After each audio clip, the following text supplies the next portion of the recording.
I stood outside Paradise Valley homeless shelter in Phoenix, watching my parents' blue Honda drive away after they dumped me there like trash. My mother's final words still echoed in my mind. "She's dead weight, dump her. Homeless suits her perfectly." I was 17 years old with no money, no phone, just the clothes on my back. The cruel laughter still rang in my ears as reality crashed down on me. They actually did it. They drove me 150 miles from our Tucson home and abandoned me like I was nothing. This moment would define everything that came next. The automatic glass doors of Paradise Valley Homeless Shelter whooshed open, releasing a mixture of industrial disinfectant and human desperation into the scorching Arizona afternoon. I stepped inside, my legs trembling, as the magnitude of my situation began to sink in. The lobby buzzed with activity as social workers shuffled paperwork behind a bulletproof glass partition, while dozens of people sat in mismatched plastic chairs, their belongings stuffed into garbage bags and worn backpacks. "Next," called a tired voice from behind the glass. I approached the window where a middle-aged Latina woman with kind eyes but exhausted features looked up from her computer screen. "I'm Cindy Morrison." I began, my voice barely above a whisper. "My parents just brought me here and said you were expecting me." The woman, whose nameplate read Martha Rodriguez, Director of Intake Services, typed something into her computer and frowned. She pulled up a file and her expression grew troubled as she read the contents. "According to this paperwork, you're 18 years old and have been diagnosed with severe behavioral disorders and substance abuse issues," Martha said, carefully studying my face. "It also states that you chose to become homeless and refuse family support." My stomach dropped. "That's not true. I'm only 17 and I don't have any behavioral problems or drug issues. My parents lied to you." Martha's frown deepened as she continued reading. "Your parents, David and Linda Morrison, signed legal documents stating you're an adult who has repeatedly chosen homelessness over family assistance. They've provided medical records indicating you've been hospitalized for psychiatric episodes and have a history of running away." The room began to spin. This wasn't just abandonment. This was a calculated betrayal with forged documents and manufactured evidence. My parents had planned every detail to make me legally unreachable and ensure no authority would intervene on my behalf. "I need to see those documents," I said, my voice growing stronger despite my shock. Martha hesitated, then slid copies through the slot beneath the bulletproof glass. As I read the fabricated medical records and false psychological evaluations, each line felt like another knife in my back. My parents had described me as violent, unpredictable, and dangerous to myself and others. They claimed I had threatened to hurt them unless they gave me money for drugs. None of it was true. I had never used drugs, never been violent, never threatened anyone. But here it was, typed on official letterheads with forged doctor signatures, painting me as a troubled adult who had chosen this fate. "These are completely fake," I whispered. But Martha's sympathetic expression told me it didn't matter what I said. The paperwork was all that mattered in the system. "I'm sorry, sweetie, but this is what we have on file. You'll be assigned to Dormitory C, Bed 12. You have 3 days to find employment, or you'll need to find alternative housing arrangements." She handed me a packet of forms, a thin towel, a bar of soap, and a small tube of toothpaste. "Dinner is served at 5:30. Lights out at 10. No drugs, alcohol, or weapons are permitted on the premises." I followed the signs down a long hallway, lined with motivational posters about second chances and finding inner strength. The dormitory was a large room filled with 24 narrow beds arranged in tight rows. The air was thick with the smell of unwashed bodies, cheap perfume, and lingering cigarette smoke. "You must be the new girl," said a gravelly voice from the bed next to mine. I turned to see a woman in her 40s with stringy blonde hair and hollow cheeks. Her arms were covered in track marks, and her hands shook slightly as she extended one toward me. "I'm Tracy. Been here 6 weeks now." "Cindy," I replied, setting my meager belongings on the thin mattress. "Word of advice, honey," Tracy continued, lowering her voice. Stay away from the bathroom after dark. Don't leave anything valuable lying around. And if Big Martha asks you to do her laundry, just say yes. Trust me on that one. An elderly African-American woman sitting on the bed across from mine looked up from the book she was reading. Unlike the others, she carried herself with dignity despite her circumstances. Her clothes were clean and pressed, her gray hair was neatly braided, and her posture remained straight and proud. "Don't listen to Tracy's paranoia," the woman said with a slight smile. "Most people here are just down on their luck, not dangerous criminals. I'm Dorothy Washington, and I've been residing in this establishment for 2 months while I navigate some bureaucratic challenges with my veteran benefits." Dorothy's educated speech and refined mannerisms stood out sharply among the other residents. She had the bearing of someone who had lived a successful life before whatever circumstances brought her here. "What kind of bureaucratic challenges?" I asked, grateful to find someone who seemed stable and articulate. "The Department of Veterans Affairs lost my paperwork after I was discharged from the Army 25 years ago." Dorothy explained, closing her book and giving me her full attention. "I served 2 tours overseas, came home, worked as a nurse for 2 decades, then developed arthritis that ended my career. When I applied for disability benefits, they claimed I was never in the military. Without my service records, I can't prove my eligibility for veteran housing or medical care." The injustice of Dorothy's situation made my chest tighten with anger. Here was a woman who had served her country and worked hard her entire life, now sleeping on a cot in a homeless shelter because of government incompetence. "That's absolutely horrible," I said. "There has to be something you can do." Dorothy shrugged with the resignation of someone who had fought the system for months without success.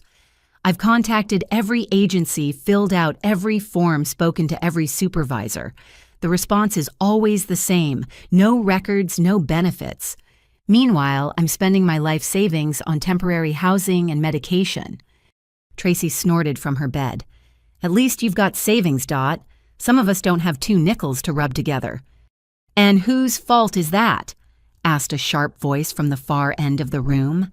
A heavy-set woman with graying hair and suspicious eyes approached our area. "Some of us are here because life knocked us down. Others are here because they chose drugs over everything else."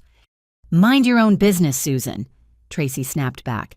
"Not everyone gets to live in your perfect world where addiction is a choice." "Ladies, please," Dorothy intervened diplomatically. "We're all facing challenges here. Fighting with each other won't solve anything." Susan, who I gathered was Big Martha from Tracy's earlier warning, fixed me with a stern stare. "New girl, let me give you some real advice. There are 2 kinds of people in this place: those who are working to get out and those who have given up. Figure out which one you want to be." As the tension in the room subsided, I sat on my assigned bed and tried to process everything that had happened. 12 hours ago, I had been a high school student living in suburban Tucson. Now, I was surrounded by drug addicts, veterans failed by their government, and women who had lost everything. The forged documents my parents had created meant I had no legal recourse, no way to prove my real age or circumstances. But as I looked around at my new reality, something unexpected began to grow inside me. Instead of despair, I felt a burning determination. My parents thought they had destroyed my life, but they had only revealed their own cruelty. They expected me to fail to prove their twisted narrative that I was worthless dead weight. I would prove them wrong. Whatever it took, however long it took, I would survive this and build something better. And someday, somehow, I would make them pay for what they had done. The dinner bell rang and Dorothy gestured for me to follow her to the cafeteria. "First rule of shelter life," she said quietly as we walked. "Never let them see you break. Show weakness here and some people will exploit it. Show strength and you'll find allies you never expected." As we entered the crowded dining hall, I straightened my shoulders and lifted my chin. My parents had thrown me away, but I wasn't garbage. I was 17 years old, I was smart, and I was going to find a way out of this nightmare. The real question wasn't whether I would survive. The question was how much I would make my parents regret the day they decided to abandon their own daughter. 3 days passed in the shelter like a slow-motion nightmare. The mandatory job search sessions yielded nothing but rejection after rejection. Without proper identification, a permanent address, or work experience, no legitimate employer would hire me. I spent my days walking the scorching Phoenix streets, filling out applications that went straight into trash cans the moment I left each establishment. On my 4th morning, as I sat in the common area staring at another stack of rejection letters, Dorothy approached with her usual purposeful stride. She carried herself like a military officer, even in this place of broken dreams, and her presence commanded respect from everyone around her. "Cindy, there's someone I'd like you to meet," she said quietly, glancing around to ensure we weren't being overheard. "But first, I need to know if you're serious about getting out of here or if you're just going through the motions." "I'm serious," I replied immediately. "I'll do whatever it takes." Dorothy studied my face for a long moment, then nodded. "Tonight after lights out, meet me by the emergency exit near the laundry room. And Cindy, what you're about to learn must never be repeated to the staff or anyone in authority. Lives depend on it." The rest of the day crawled by with agonizing slowness. I went through the motions of attending mandatory life skills classes and group therapy sessions, but my mind was completely focused on Dorothy's mysterious invitation. What could she possibly have to show me that required such secrecy? At 10:15 minutes after the official lights-out time, I crept through the darkened dormitory toward the laundry room. The industrial washers and dryers sat silent in the shadows, creating an eerie landscape of bulky shapes and mechanical sounds. Dorothy emerged from behind a large commercial dryer, moving with surprising stealth for a woman in her 60s. "Follow me and stay quiet," she whispered, leading me to what appeared to be a solid wall at the back of the laundry room. But as she pressed against a specific section, a hidden panel swung inward, revealing a narrow passage that led outside. We emerged into an alley behind the shelter where the cool desert air provided welcome relief from the stuffy dormitory atmosphere. Dorothy led me through a maze of back streets and empty lots until we reached an abandoned warehouse on the outskirts of downtown Phoenix. "Before we go inside," Dorothy said, stopping at a rusty metal door, "you need to understand that what you're about to see exists because the system has failed kids like you. What we do here isn't legal, but it's necessary." She knocked 3 times, paused, then knocked twice more. The door opened to reveal a young man who looked barely older than me. He had intelligent dark eyes, closely cropped hair, and the kind of confident bearing that suggested he was used to being in charge, despite his youth.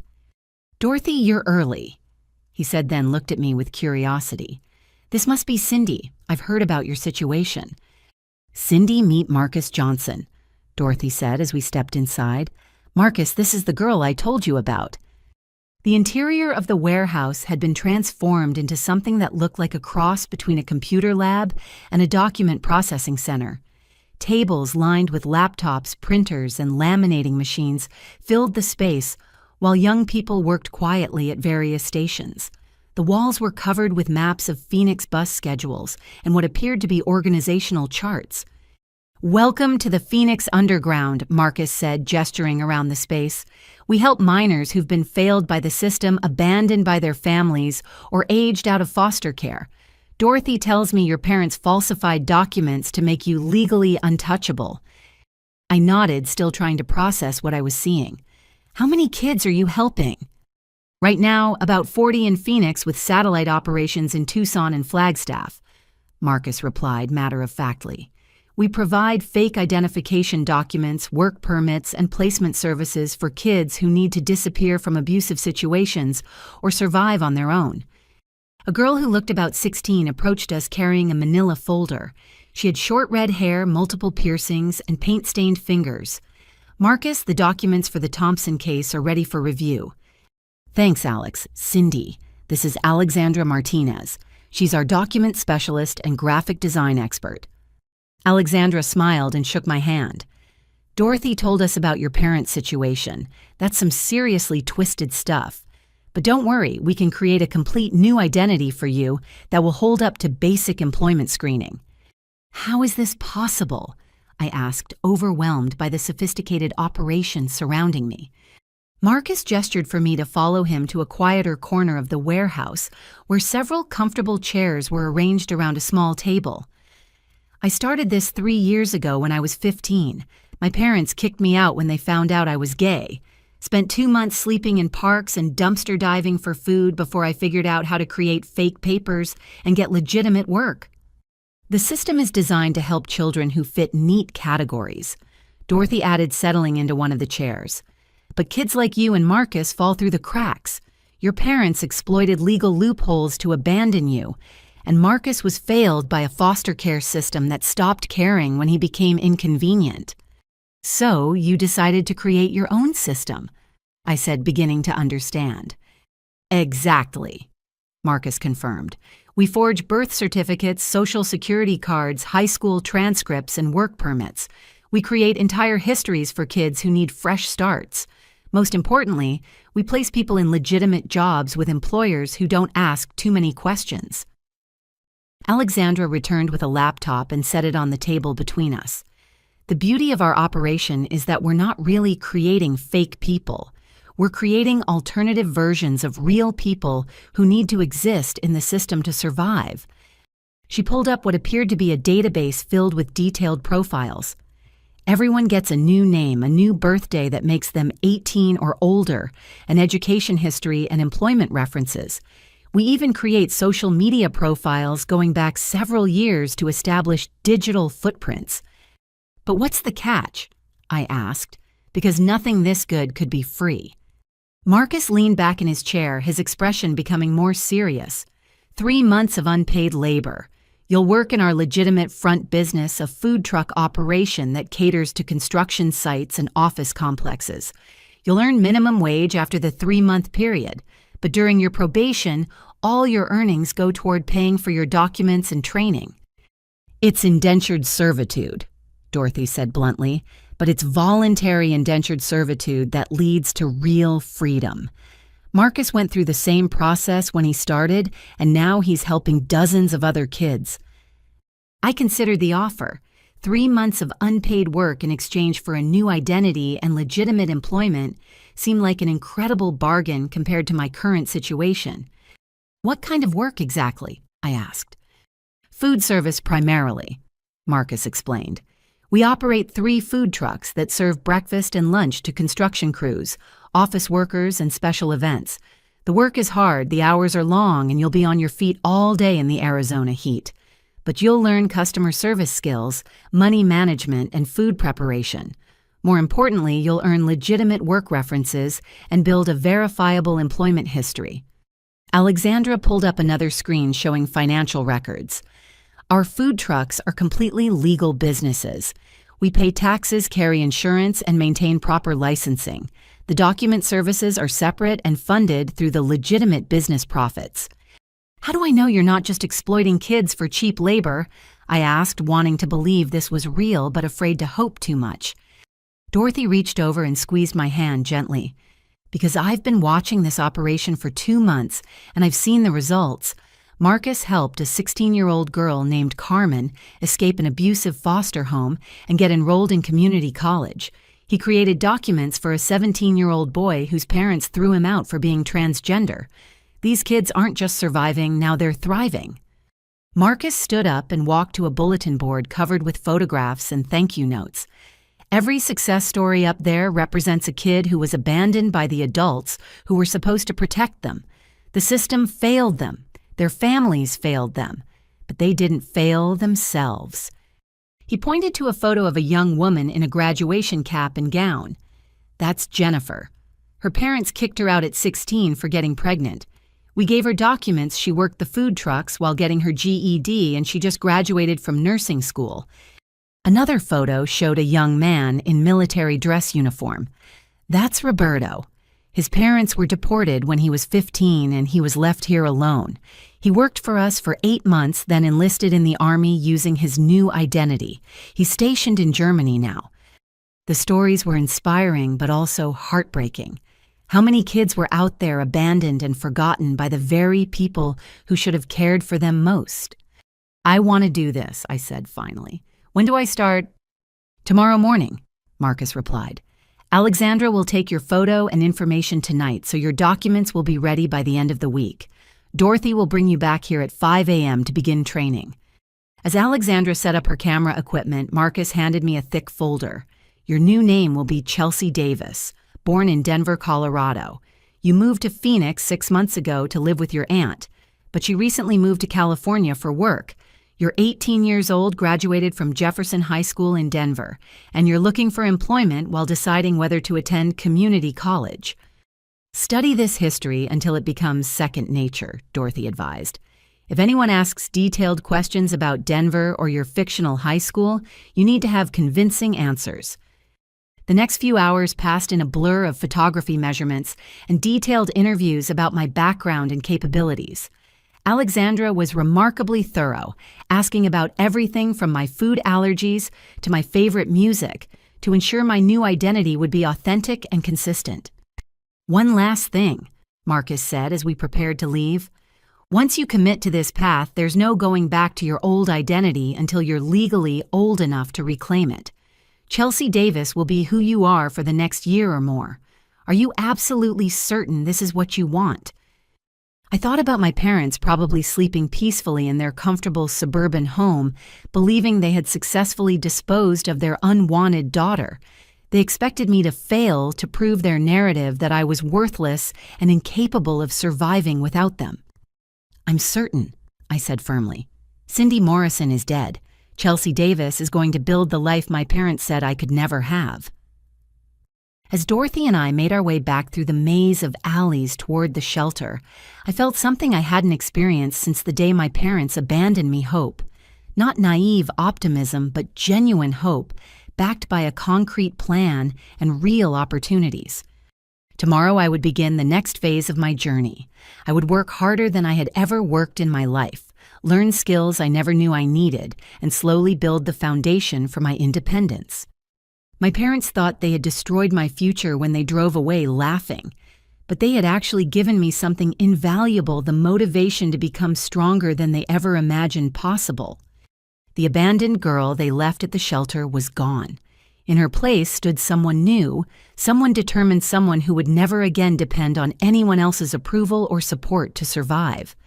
The alarm on my phone buzzed at 4:30 a.m., but I was already awake, staring at the ceiling and reviewing everything I had memorized about Chelsea Davis. Today was my first day working Marcus's food truck operation, and my new identification documents would be ready by evening.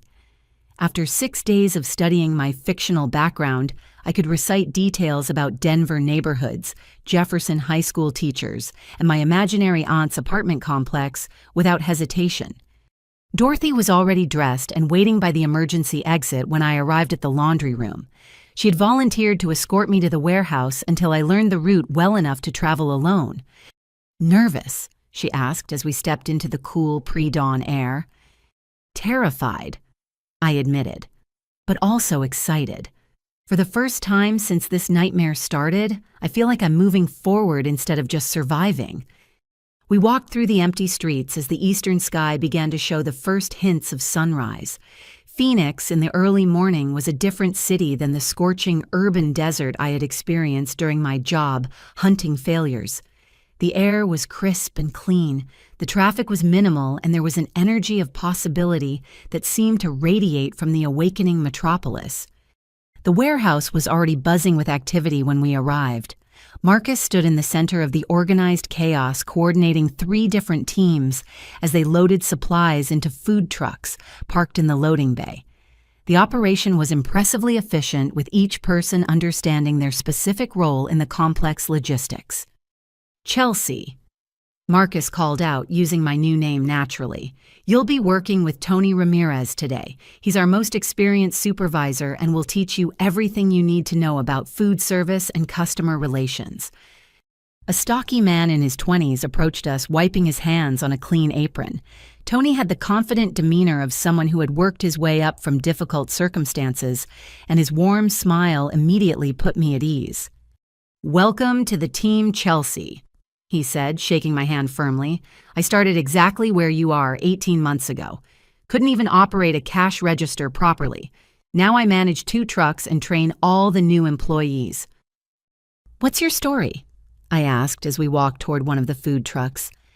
"Parents kicked me out when I was 16 after I got arrested for shoplifting," Tony explained matter-of-factly.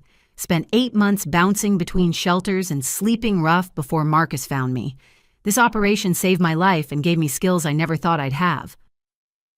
The food truck Tony assigned me to was a gleaming silver vehicle, equipped with commercial-grade cooking equipment, refrigeration units, and a sophisticated point-of-sale system. The interior was cramped, but efficiently organized with every surface serving multiple purposes. "Today we're serving the Morning Glory construction site," Tony explained as he fired up the grills and fryers. 200 workers who start their shift at 6 a.m. and want hot breakfast before they begin. We'll serve everything from basic coffee and donuts to full breakfast platters with eggs, bacon, hash browns, and toast. For the next hour, Tony walked me through food preparation order, taking cash handling and customer service protocols. The work was fast-paced and demanding, but I found myself energized by the constant activity and the satisfaction of serving people who genuinely appreciated good food at reasonable prices. "The key to success in this business," Tony said as we drove toward the construction site, "is treating every customer like they're the most important person in the world. These workers are spending their hard-earned money with us, and they deserve excellent service and quality food." The construction site was a massive development project that would eventually become a luxury shopping center. Hundreds of workers in hard hats and reflective vests waited in organized lines as our truck pulled into the designated food service area. The demand was immediately overwhelming. "Order up 2 breakfast burritos, 1 with extra salsa, and 3 large coffees," called the first customer, a weathered man who looked like he'd been working construction for decades. I fumbled with the cash register, struggling to input the order quickly enough to keep up with Tony's efficient food preparation. My hands shook slightly as I counted change, but the customer remained patient and even offered encouragement. "Don't worry, sweetheart, you'll get the hang of it. We've all been new at something." For 4 hours, the orders came continuously. Breakfast, burritos, egg sandwiches, hash brown platters, endless cups of coffee, and dozens of specialty items I had never heard of before today. My feet ached, my back was sore, and sweat dripped down my face from the heat of the grills and the blazing Arizona sun. But something amazing was happening. With each order, I processed each customer I served. Each problem I solved, I felt stronger and more capable. These weren't handouts or charity. I was earning every dollar through hard work and dedication. "You're doing great," Tony said during a brief lull between the breakfast rush and lunch preparation. "Most people take a week to get comfortable with the pace. You're picking it up faster than anyone I've trained." The lunch rush brought a different clientele, but similar intensity. Office workers from nearby business parks ordered gourmet sandwiches, specialty salads, and artisanal coffee drinks that required much more complex preparation than the straightforward breakfast menu. "I'll have the Mediterranean wrap with extra feta, no olives, and can you substitute the regular dressing with balsamic vinaigrette?" requested a woman in an expensive business suit. "Coming right up," I replied confidently, quickly translating her modifications into the preparation instructions for Tony. As the afternoon wore on, I began to understand why Marcus required 3 months of unpaid training. This wasn't just about learning to operate a food truck. I was developing customer service skills, learning money management, understanding inventory control, and gaining experience in problem-solving under pressure. These were valuable life skills that would serve me well regardless of what career path I eventually chose. At 3 o'clock, as we began cleaning equipment and preparing to return to the warehouse, Tony's phone buzzed with an urgent text message. His expression immediately shifted from relaxed satisfaction to alert concern. "We need to pack up immediately and get out of here," he said quietly, shutting down the grills with unusual haste. "What's wrong?" I asked, catching the tension in his voice. "Immigration enforcement and police are conducting raids on food service operations throughout the city," Tony explained as he quickly secured loose equipment. Someone tipped them off about irregular documentation in the industry. My stomach dropped. If authorities discovered our operation, not only would my own fake documents be exposed, but dozens of other kids would lose their only path to legitimate employment and independence. "What do we do?" I asked, fighting to keep panic out of my voice. "Follow my lead, stay calm, and remember that you're Chelsea Davis from Denver," Tony replied, starting the truck's engine. "If we get stopped, let me do the talking, but be prepared to answer basic questions about your background." We had barely driven 3 blocks when I saw the flashing lights in the side mirror. 2 police cars and an unmarked government sedan were following us, their emergency lights activated, but no sirens blaring. "This is not good," Tony muttered, pulling the truck to the curb in front of a strip mall. Within seconds, our vehicle was surrounded by officers in tactical gear. A man in a suit, who clearly outranked the uniformed police, approached the driver's side window while other officers positioned themselves around the truck. "Driver's license and vehicle registration," the suit demanded curtly. Tony handed over the requested documents with steady hands, but I could see sweat beading on his forehead despite the air conditioning. "Step out of the vehicle," the officer commanded after examining the paperwork. "Both of you."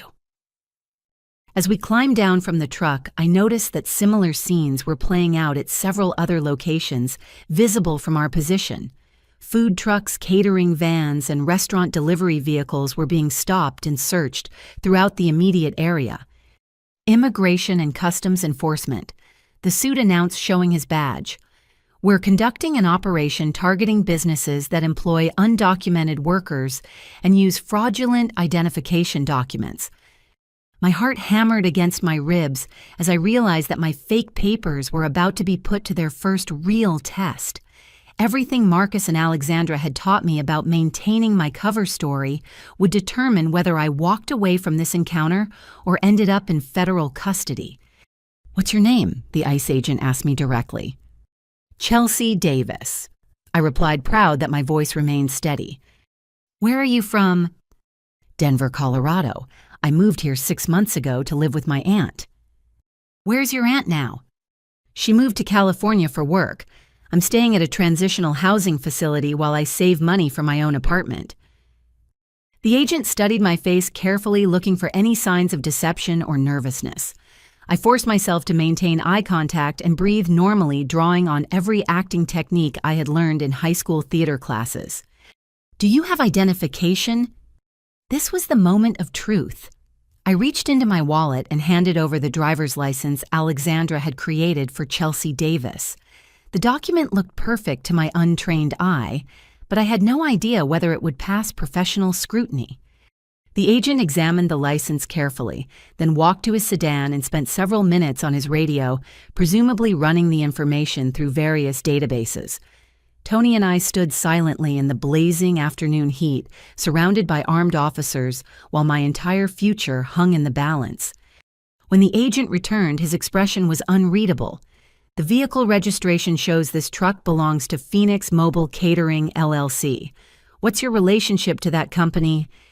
"I'm an employee," Tony answered truthfully. "I've been working for them for over a year." "And you?" the agent asked, turning back to me. "I'm a trainee. This is my first week on the job." The agent nodded slowly, then handed my license back to me. "Your documentation appears to be in order. However, we'll need to search the vehicle for any evidence of document fraud or employment irregularities." For the next 20 minutes, officers systematically searched every compartment of the food truck, while Tony and I waited in the shade of a nearby building. I watched them examine our supplies, equipment, and paperwork, knowing that any small detail could expose the sophisticated operation that had given me hope for a new life. Finally, the lead agent approached us with our vehicle keys. "You're free to go. However, I strongly advise you to ensure that all your employment documentation is legitimate and up to date. We're cracking down hard on businesses that exploit undocumented workers or use fraudulent papers." "Understood, sir," Tony replied respectfully. "Thank you for your time." As we climbed back into the truck, I felt like my legs might collapse from the rush of adrenaline and relief. The fake identification had worked perfectly. passing even professional law enforcement scrutiny. But as we drove away from the encounter, Tony's expression remained grim. "This was just the beginning," he said quietly. "They'll be watching food service operations much more closely now. Marcus needs to know that our cover may have been blown."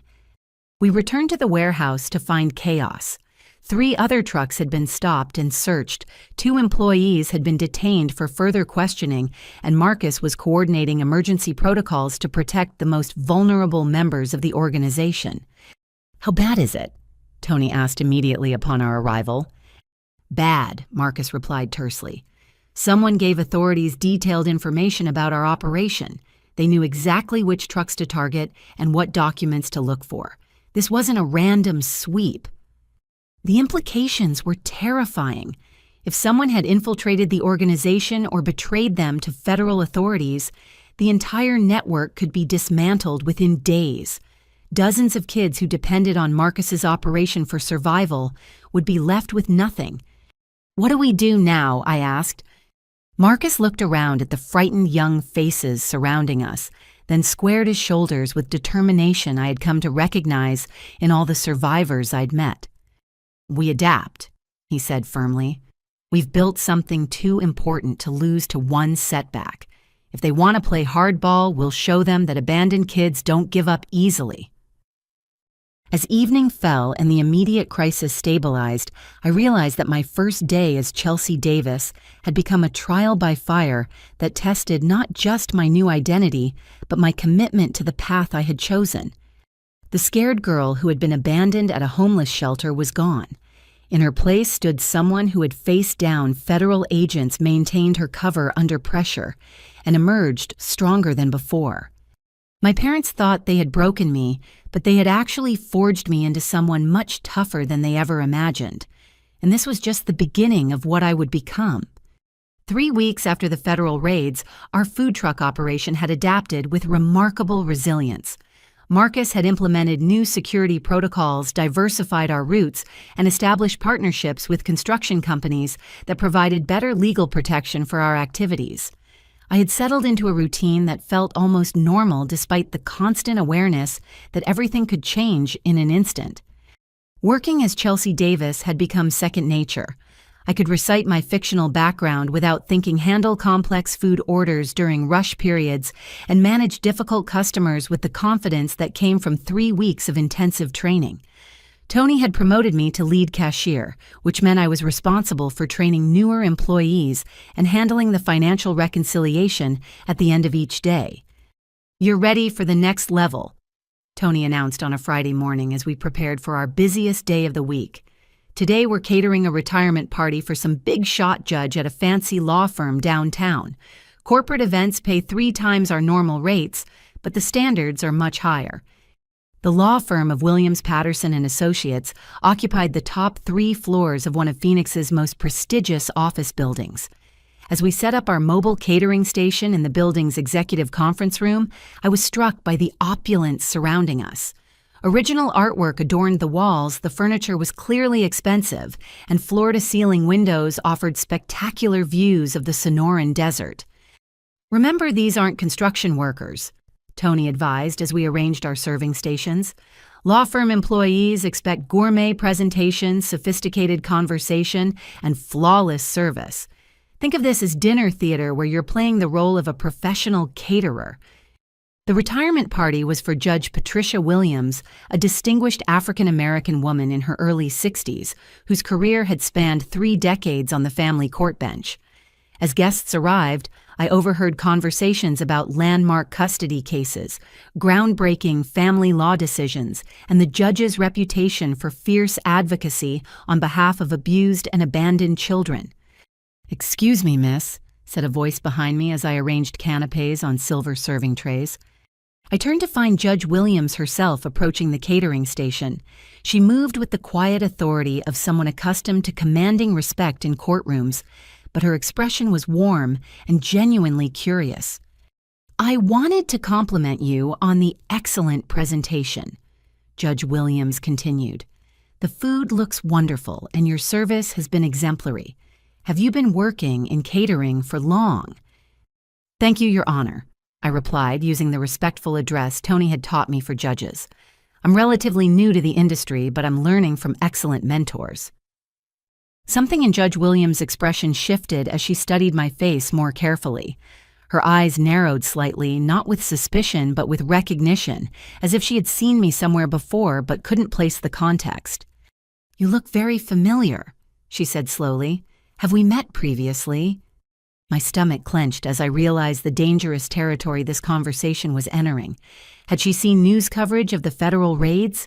Did she recognize me from some legal database related to my parents' fraudulent documents? "I don't believe so, Your Honor," I replied carefully. "I have one of those faces people think they recognize." Judge Williams nodded thoughtfully, but continued to watch me as I worked.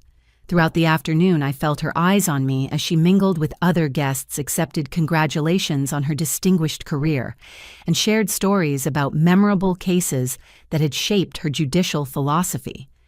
As the event wound down and guests began to leave, Judge Williams approached the catering station again. This time, however, her demeanor was more serious and official.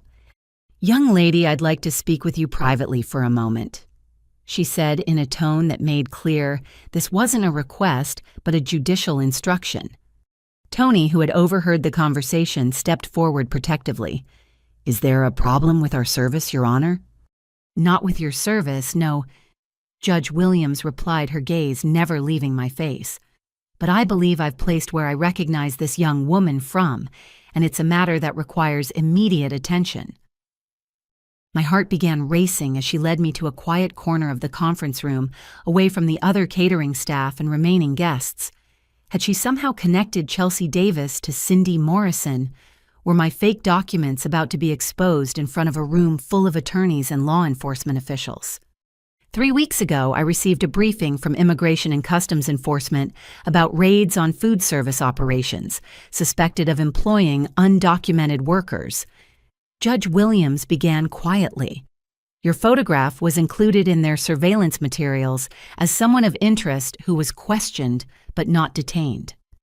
The room seemed to spin as I realized the implications of what she was saying. Federal agents had photographed me during our encounter, and those images had been distributed to other law enforcement and judicial officials. "I don't understand," I said weakly, though of course I understood perfectly. "Furthermore," Judge Williams continued, "I've spent 30 years on the family court bench dealing with cases involving abandoned, abused, and exploited children. I've developed an instinct for recognizing young people who are living under false identities to escape dangerous family situations." She paused, allowing the weight of her words to settle between us before continuing. "So I'm going to ask you directly, what is your real name? How old are you actually, and what circumstances brought you to be working under assumed identity?" The moment of truth had arrived. I could continue lying to a federal judge, which was probably a felony, or I could trust this woman whose entire career had been devoted to protecting vulnerable children. "My real name is Cindy Morrison," I whispered. "I'm 17 years old, and my parents abandoned me at a homeless shelter 6 weeks ago after creating false documents claiming I was an adult with behavioral problems." Judge Williams' expression softened immediately, transforming from judicial authority to maternal concern. "Tell me everything," she said gently, "from the beginning." For the next 20 minutes, I recounted the entire nightmare my parents driving me to Paradise Valley homeless shelter, the forged medical records claiming I was 18 and mentally unstable, my connection with Dorothy and the underground network, and my desperate attempt to build a new life as Chelsea Davis. Judge Williams listened without interruption, occasionally taking notes on a small pad she pulled from her purse. Her expression grew increasingly troubled as I described the sophisticated fraud my parents had perpetrated to make me legally untouchable. "This is far more serious than I initially suspected," she said when I finished my story. "Your parents didn't just abandon you. They committed multiple federal crimes, including fraud, identity theft, and child endangerment. The forged documents alone constitute felony charges." "But if you report this, won't I get in trouble for using fake identification?" I asked fearfully. "You're a minor who was abandoned by your legal guardians and forced to use false documents to survive." Judge Williams explained. In legal terms, you're a victim, not a perpetrator. The adults who failed to protect you are the ones who bear criminal responsibility. She looked around the conference room to ensure we were still speaking privately, then leaned closer and lowered her voice. I'm going to make you an offer that could change your life, she said. I can help you pursue legal action against your parents, assist with your emancipation proceedings, and connect you with resources specifically designed for abandoned minors. But it means giving up your false identity and fighting this battle using your real name. The prospect was both exciting and terrifying. For weeks I had dreamed of making my parents pay for their cruelty, but I had assumed legal justice was impossible, given their careful fraud. What would happen to Marcus and the other kids? I asked, because I couldn't accept help that might harm the people who had saved my life.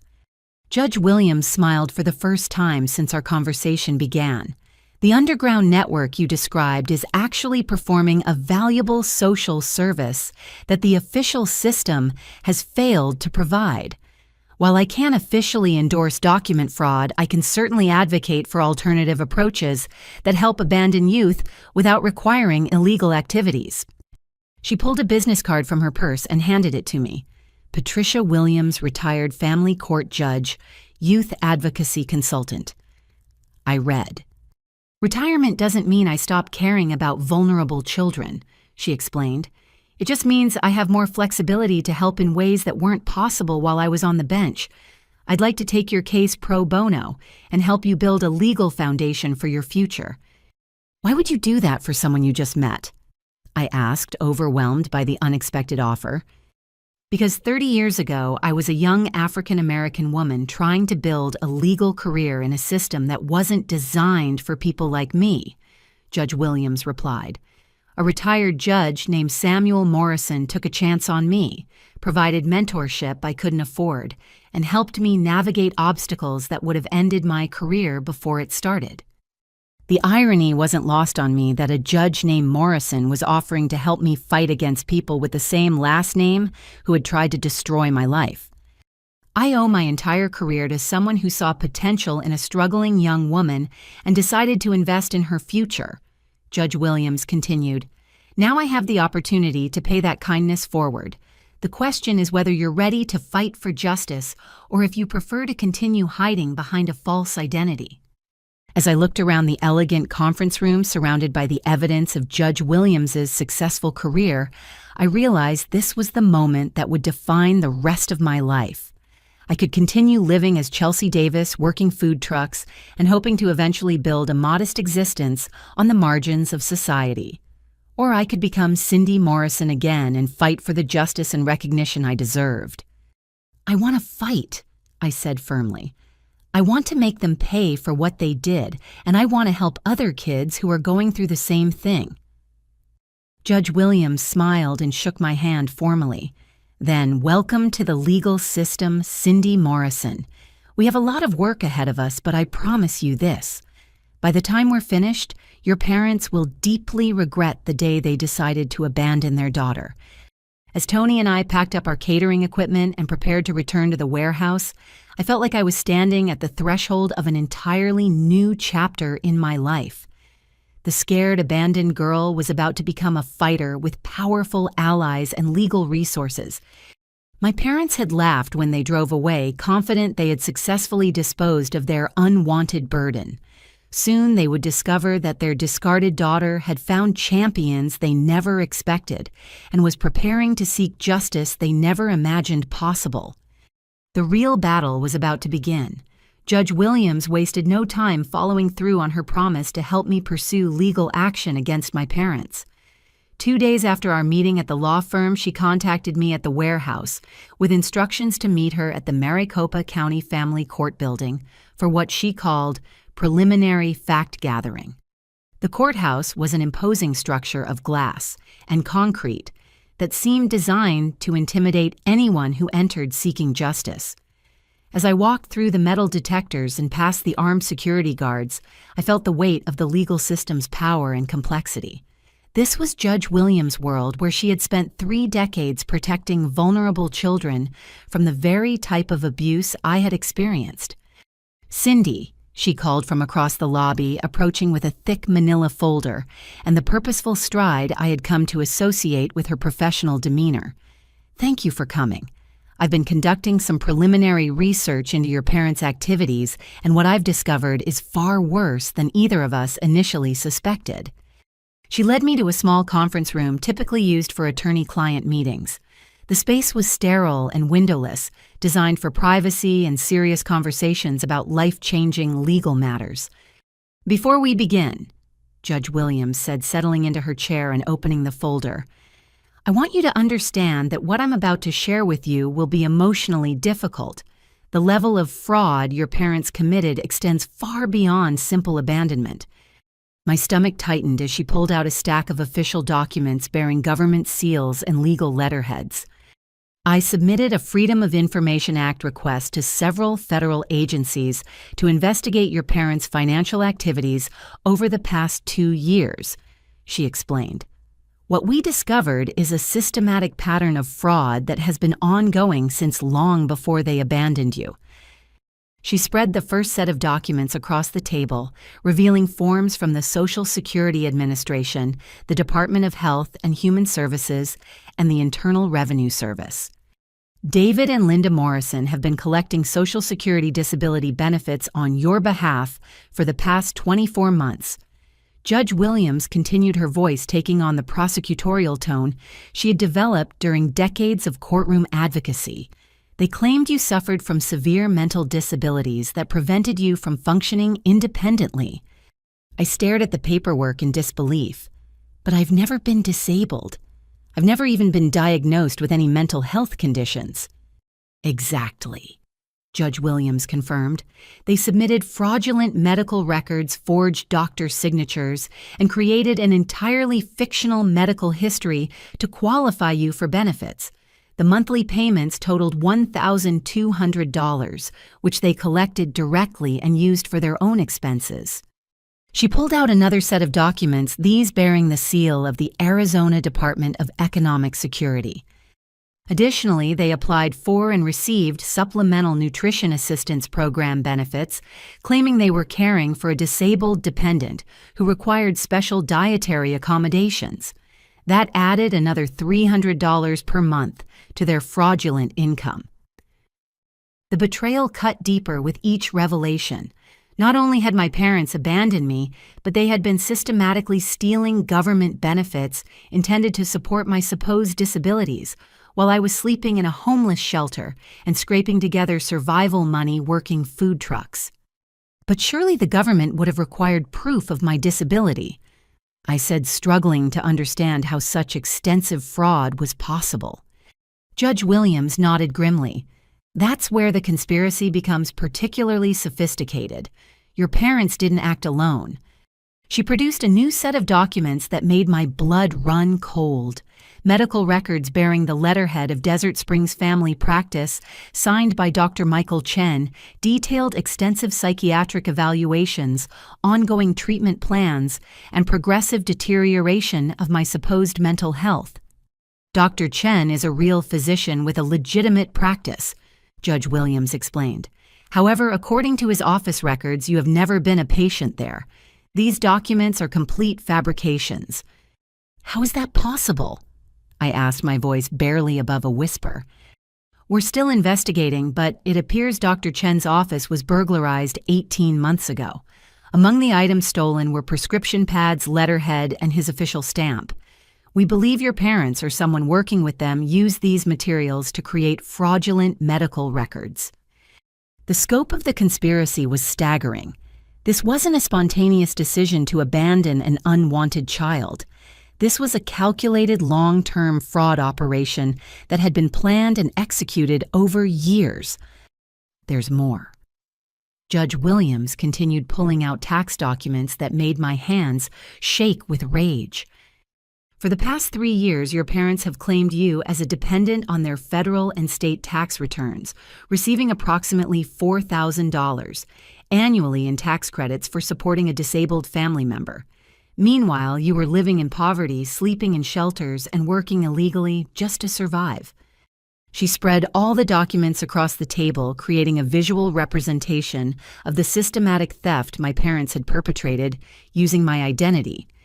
In total, over the past 2 years, David and Linda Morrison have fraudulently collected over $43,000 in government benefits tax credits and disability payments using your name and fabricated medical conditions.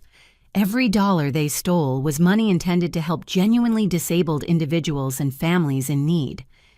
The conference room felt like it was closing in around me as the full magnitude of my parents' betrayal became clear. They hadn't just abandoned me. They had been profiting from my supposed suffering while I faced genuine hardship and homelessness. "What can we do about this?" I asked, fighting to keep my voice steady. Judge Williams smiled with the satisfaction of a prosecutor who had just uncovered the evidence needed to secure a conviction. "We're going to pursue federal criminal charges for fraud, identity theft conspiracy, and theft of government benefits.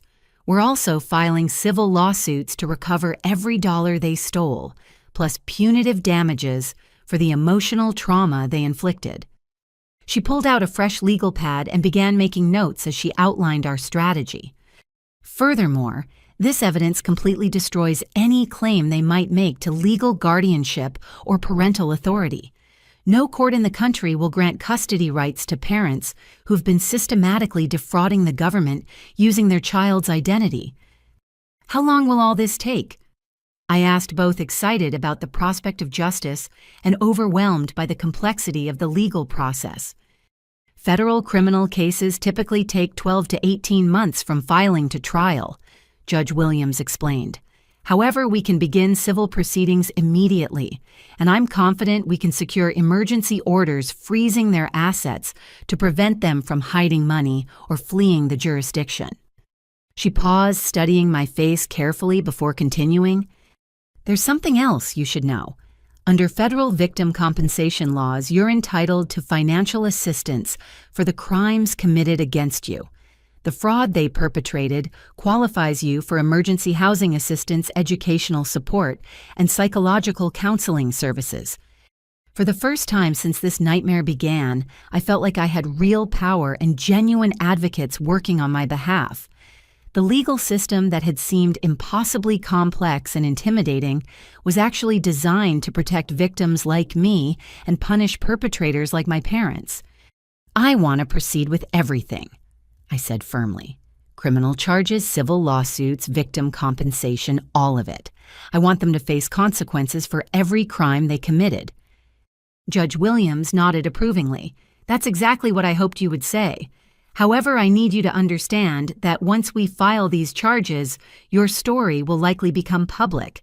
Criminal cases involving fraud and child abandonment often attract media attention, especially when the amounts involved are this substantial." "I'm not afraid of publicity," I replied.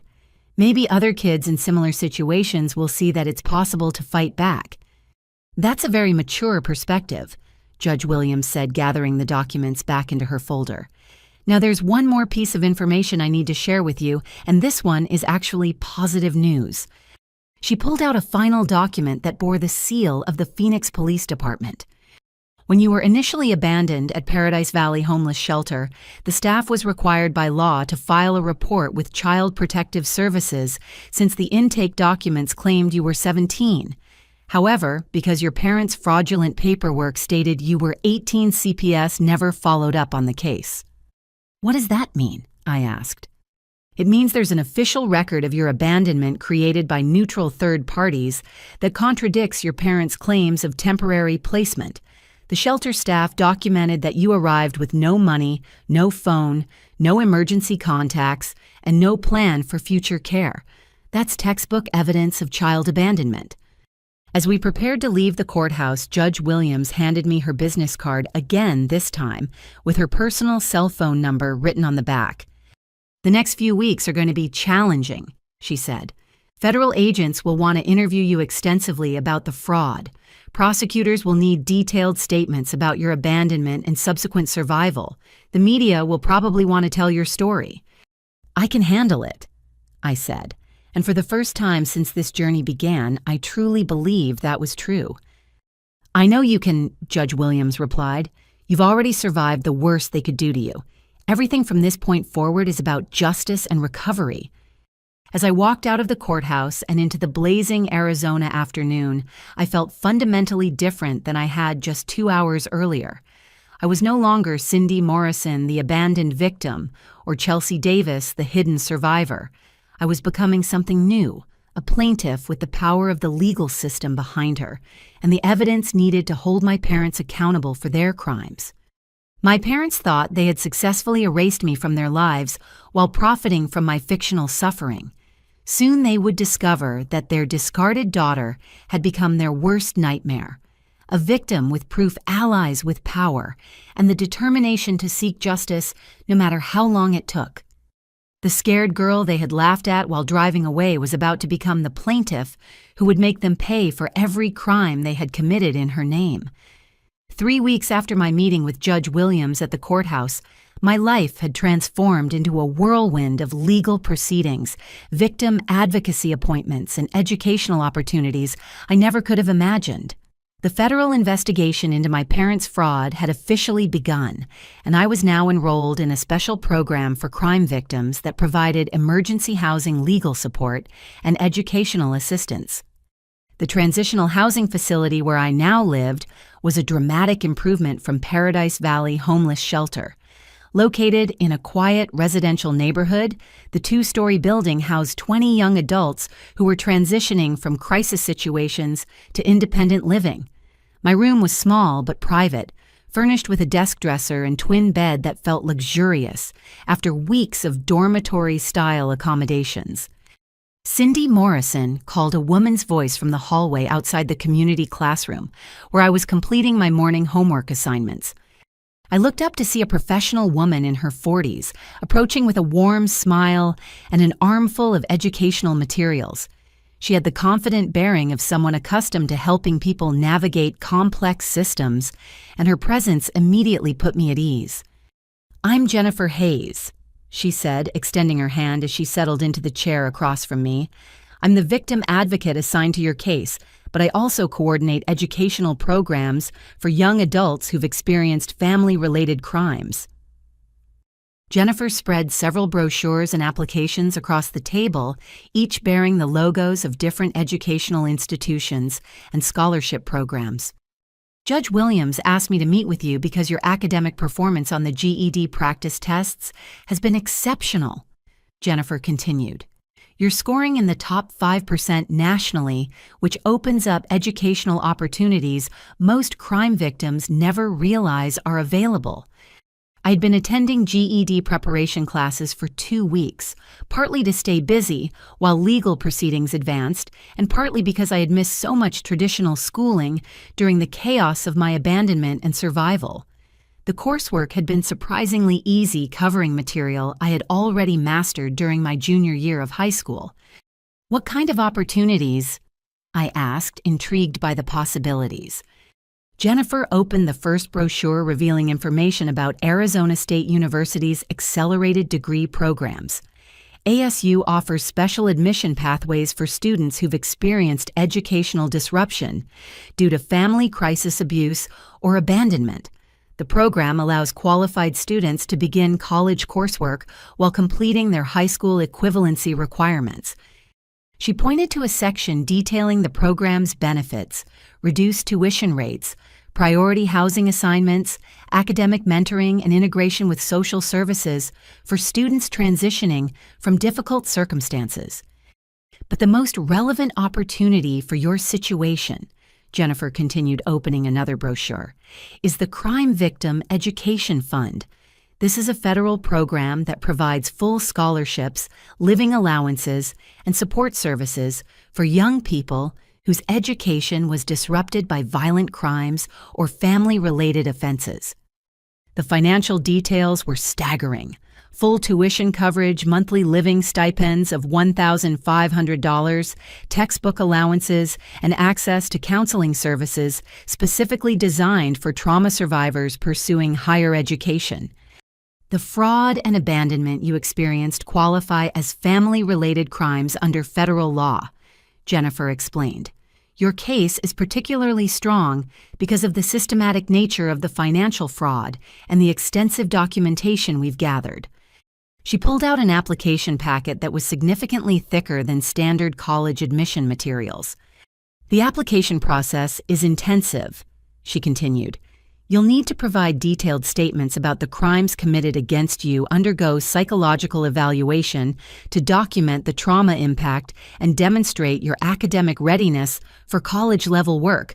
But based on what Judge Williams has told me about your case, you're an ideal candidate.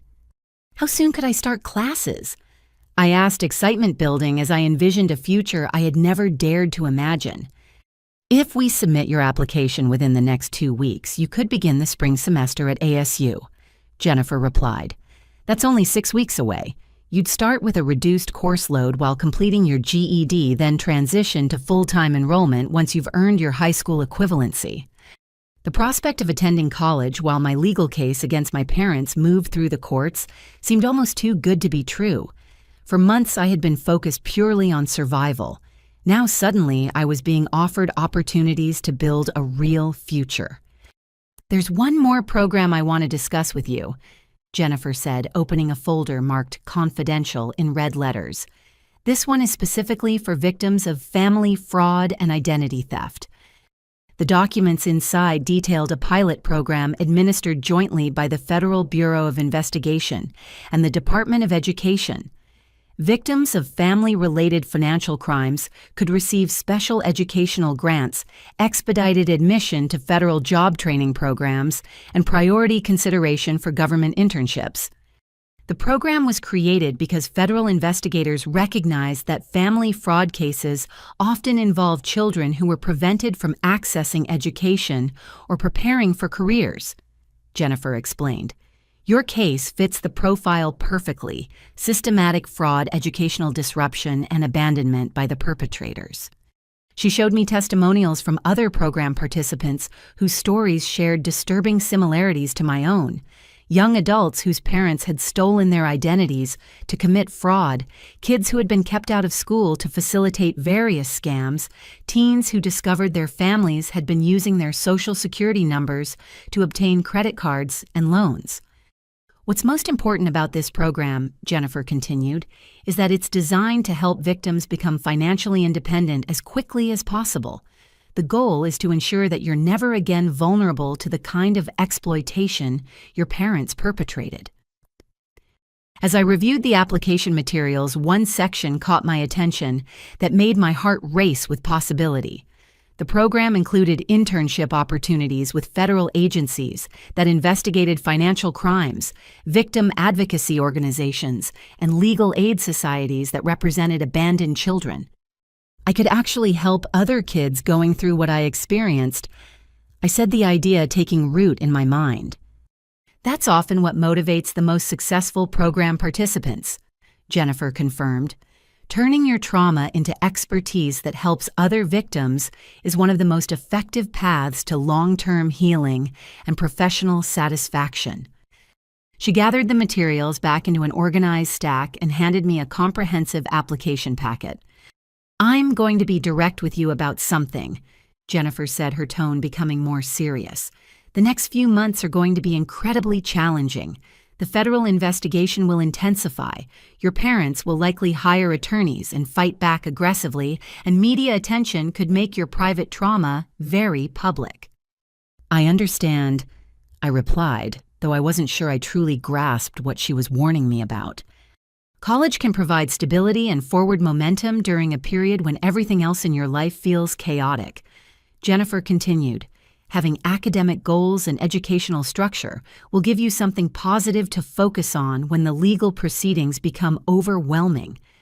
She pulled out her phone and scrolled to her calendar application. I'd like to schedule you for a campus visit next week.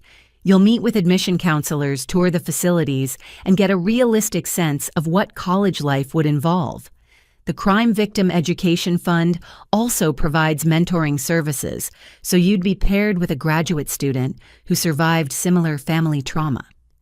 The conversation continued for another hour as Jennifer walked me through financial aid applications, housing options, and academic program choices.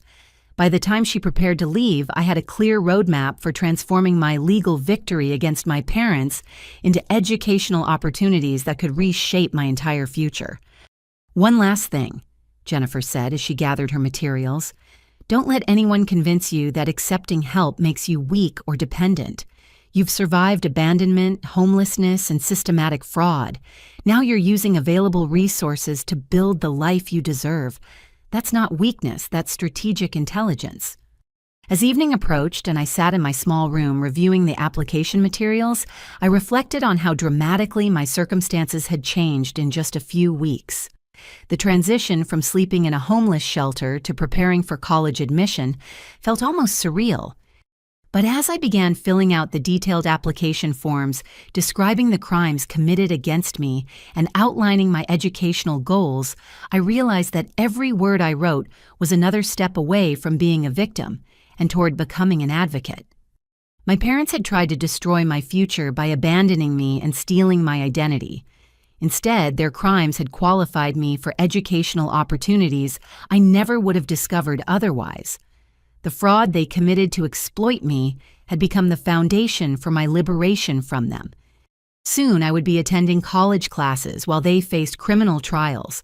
I would be building a career in victim advocacy while they dealt with the consequences of their greed and cruelty.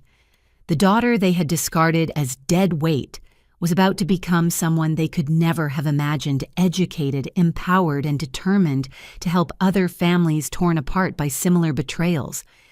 The laughter they shared while driving away from that homeless shelter was about to be replaced by something far less amusing, the sound of their victim fighting back with every advantage the system could provide. 6 weeks into my college preparation, and 2 months after Judge Williams had taken my case, our legal strategy took an unexpected turn when local media discovered my story. What began as a routine follow-up piece about youth homelessness in Phoenix quickly exploded into a national news sensation that would change everything about my fight for justice. The initial contact came on a Tuesday morning while I was attending my GED completion ceremony at the Victim Advocacy Center. I had successfully passed all 5 sections of the test with scores that placed me in the top 10%, nationally qualifying for immediate admission to Arizona State University's spring semester. Cindy Morrison called a woman with a professional camera crew following behind her as I emerged from the testing center. Sarah Chen, an investigative reporter for KPNX News, approached with the confident stride of someone accustomed to pursuing difficult stories. She was younger than I expected, probably in her early 30s, with intelligent eyes and the kind of presence that suggested she didn't accept easy answers to complex questions. "I'm Sarah Chen from Channel 12 News," she said, extending her hand while her cameraman remained at a respectful distance. "I've been investigating youth homelessness in the Phoenix area, and several sources suggested I speak with you about your experiences." My immediate instinct was to decline the interview and protect the privacy Judge Williams and I had carefully maintained during our legal preparations. But something in Sarah's manner suggested she was genuinely interested in the broader issue, rather than exploiting my personal trauma for sensational television. "What kind of investigation are you conducting?" I asked cautiously. "I'm examining how many young people end up homeless due to family abandonment rather than personal choices," Sarah explained. "Most media coverage focuses on addiction, mental illness, or behavioral problems, but my research indicates that a significant number of homeless youth are actually victims of parental abuse or abandonment." She pulled out a tablet and showed me preliminary statistics that supported her thesis. According to her research, nearly 30% of homeless youth reported being kicked out or abandoned by family members, but less than 5% of news coverage addressed family-based causes of youth homelessness. "Your story could help change how people understand this issue," Sarah continued. "But I want to be completely transparent. Investigating your case might uncover details about your parents' activities that could affect your legal proceedings." I considered her proposal carefully. Judge Williams had warned me that media attention was likely once criminal charges were filed, but she had also emphasized that controlling the narrative could be advantageous for our case. I'll need to speak with my attorney before agreeing to anything, I said finally. Of course, Sarah replied, handing me her business card. But I should mention that I've already begun researching your parents' activities, and what I've discovered suggests this story is much larger than individual family dysfunction. Her comment sent a chill down my spine. If a television reporter had uncovered additional evidence about my parents' crimes, it could either strengthen our case or complicate our legal strategy in ways I couldn't anticipate. That evening, I contacted Judge Williams to discuss Sarah's proposal. She listened thoughtfully as I described the reporter's approach and her suggestion that the story extended beyond my individual case. Media attention is a double-edged sword, Judge Williams explained during our phone conversation. It can generate public support and pressure prosecutors to pursue charges aggressively, but it can also alert your parents to our investigation and give them time to hide assets or develop counter-strategies. What do you think I should do? I asked. Let me contact Ms. Chen directly and discuss the scope of her investigation, Judge Williams replied. If she's uncovered evidence that supports our case, it might benefit us to cooperate. If she's pursuing a sensationalized angle that could harm our legal strategy, we'll decline. 2 days later, Judge Williams called with surprising news. Sarah Chen has been investigating a pattern of family fraud cases across Arizona, and your parents appear to be part of a larger network, she said. She's identified at least 6 other families who use similar methods to abandon children while collecting government benefits. The implications were staggering. My parents weren't isolated criminals, but part of a systematic scheme that had victimized dozens of children across the state. She's also uncovered evidence that Dr. Chen, the physician whose stolen materials your parents used to create fraudulent medical records, was targeted specifically because his patient files contained information about families receiving disability benefits. Judge Williams continued. That means this wasn't opportunistic crime, I said, understanding the significance immediately. They planned it. Exactly. And if Ms. Chen has documented evidence of the broader conspiracy, her investigation could strengthen our case considerably. After extensive discussion, Judge Williams and I agreed to cooperate with Sarah's investigation under strict conditions. The interview would focus on systemic issues rather than personal details, and Sarah would share any evidence she uncovered that was relevant to our legal case. The interview took place the following week at the Victim Advocacy Center with Judge Williams present to ensure my interests were protected. Sarah's questions were thoughtful and respectful, focusing on the policy failures that allowed family abandonment and fraud to go undetected. How many other kids do you think are in situations similar to what you experienced? Sarah asked as cameras rolled. Based on what I saw at the homeless shelter and through my work with underground support networks, I'd say there are hundreds of abandoned children in Phoenix alone, I replied. The difference is that most of them don't have advocates who understand how to navigate the legal system. What would you want other families to understand about youth homelessness? That most homeless kids aren't there by choice, I said firmly. They're there because the adults who were supposed to protect them failed in their basic responsibilities, and that failure often involves fraud, abuse, or exploitation that goes far beyond simple neglect. The interview lasted 90 minutes, covering everything from the inadequacy of shelter services to the sophistication of document fraud networks. But the most powerful moment came when Sarah asked about my future plans. I'm starting college in January with the goal of becoming a victim advocate and family court attorney, I said. I want to help other kids fight back against the adults who exploit them, and I want to change laws that make it too easy for parents to abandon their children without consequences. When the segment aired 3 days later, the response was immediate and overwhelming. The story was picked up by national news networks, shared millions of times on social media, and generated hundreds of comments from viewers who shared similar experiences of family abandonment and fraud. But the most significant response came from an unexpected source, my parents themselves. Within 24 hours of the national broadcast, David and Linda Morrison contacted a Phoenix law firm and issued a public statement claiming that my media appearance constituted defamation and harassment. They portrayed themselves as loving parents who'd been forced to seek temporary care for a troubled daughter and were now being victimized by false accusations. "We are heartbroken that our daughter has chosen to make private family matters public," their statement read. "We love Cindy deeply and have been working with social services to provide the specialized care she needs for her ongoing mental health challenges." The statement was accompanied by carefully selected photographs of family vacations and holiday celebrations designed to present them as normal, caring parents who were being unfairly persecuted. But their public response contained a crucial tactical error that Judge Williams immediately recognized by issuing statements to the media. They had waived certain privacy protections and opened themselves to more aggressive investigation by both law enforcement and journalists. "Their lawyers just made our job much easier," Judge Williams explained during an emergency meeting the day after their statement was released. "By claiming you have mental health issues that required specialized care, they've opened the door for us to subpoena all medical records and prove that no such care was ever provided."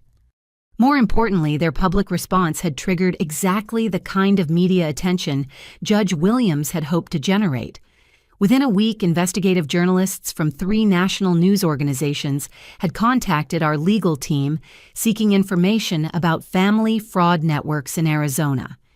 The abandoned daughter my parents thought they had silenced was now at the center of a national conversation about family abuse, government fraud, and the failure of social services to protect vulnerable children. Their attempt to control the narrative had backfired spectacularly, transforming a local news story into a federal investigation that would soon reach far beyond their individual crimes. The laughter they had shared while driving away from the homeless shelter was about to be replaced by something far more serious, the realization that their discarded daughter had become the catalyst for exposing an entire network of family fraud that could send them to federal prison for decades. The media attention surrounding my story had attracted interest from unexpected quarters, but none more surprising than the phone call I received on a Wednesday morning in early November. I was studying for my first round of college placement exams when Jennifer Hayes contacted me with news that would change the trajectory of my legal battle in ways no one could have anticipated. "Cindy, I need you to come to the Advocacy Center immediately," Jennifer said, her voice containing an excitement I had never heard before. "There's someone here who wants to meet you, and this could be the opportunity of a lifetime." I arrived to find Jennifer speaking with a man in his 50s who carried himself with the quiet confidence of someone accustomed to making important decisions. He was dressed casually but expensively, and something about his presence suggested significant wealth and influence. "Cindy, I'd like you to meet James Wheeler," Jennifer said as I approached. "Mr. Wheeler is the founder and CEO of Wheeler Technologies here in Phoenix." James Wheeler stood and shook my hand with the firm grip of someone who understood the importance of first impressions. His eyes were kind but intelligent, and he studied my face with the intensity of someone evaluating a potential investment. "Ms. Morrison, I saw your interview with Sarah Chen, and I've been following your legal case through media reports," he said. "Your story resonated with me personally because I faced similar family challenges when I was your age." He gestured for us to sit in the Advocacy Center's conference room where he had apparently been waiting for some time. 25 years ago, my father abandoned our family when I was 17, leaving my mother, 2 younger siblings, and me with nothing but debt and broken promises. James continued. "I worked 3 jobs while finishing high school, then put myself through college on scholarships and student loans. The parallel to my situation was obvious, but I sensed he had more than personal sympathy to offer. Wheeler Technologies now employs over 800 people and generates annual revenue of $200 million, he said matter-of-factly. I've built my success on the principle that abandoned and underestimated young people often possess the drive and intelligence to achieve remarkable things when given proper opportunities. He pulled out a leather portfolio and extracted several documents that made my heart race with possibility. I'd like to offer you a full educational scholarship to Arizona State University covering tuition, housing, textbooks, and living expenses for the duration of your undergraduate and graduate studies, James said, sliding the first document across the table. The scholarship agreement detailed financial support that exceeded anything I had imagined possible. Full tuition coverage for up to 6 years, monthly living allowances of $2,000 internship opportunities at Wheeler Technologies, and mentoring support from successful professionals who'd overcome similar family challenges. Additionally, James continued opening a second document. I'm offering you a paid internship position in our corporate social responsibility department where you'd help develop programs supporting other young people who've experienced family abandonment or abuse. The internship package included summer employment, part-time work during school years, and the possibility of full-time hiring upon graduation. The starting salary was more than most college graduates earned in their first jobs. "Why are you doing this?" I asked, overwhelmed by the generosity but suspicious of motives I didn't understand. Because 25 years ago, a successful businessman named Robert Martinez took a chance on an angry abandoned kid who was working as a dishwasher while attending community college, James replied. He provided educational support, job opportunities, and mentoring that changed the entire trajectory of my life. He leaned back in his chair, his expression becoming more personal and reflective. Mr. Martinez told me that success creates an obligation to help others who face similar challenges. He said the best way to honor his investment in my future was to identify other abandoned kids with potential and provide them with the same opportunities. The conversation continued for another hour as James outlined his vision for supporting young people who had been failed by their families and the traditional social service system. His company had apparently helped dozens of similar cases over the years, creating what he called a network of survivors who supported each other personally and professionally. "There's one condition to this offer," James said as our meeting concluded. "You'll need to maintain a grade point average of 3.5 or higher, participate in our mentoring programs, and commit to helping other program participants once you've established your own career." "I accept," I said, immediately recognizing that this was exactly the kind of opportunity I needed to build lasting independence from my parents and their crimes. But as James prepared to leave, Jennifer's expression grew troubled. "There's something you should know," she said quietly.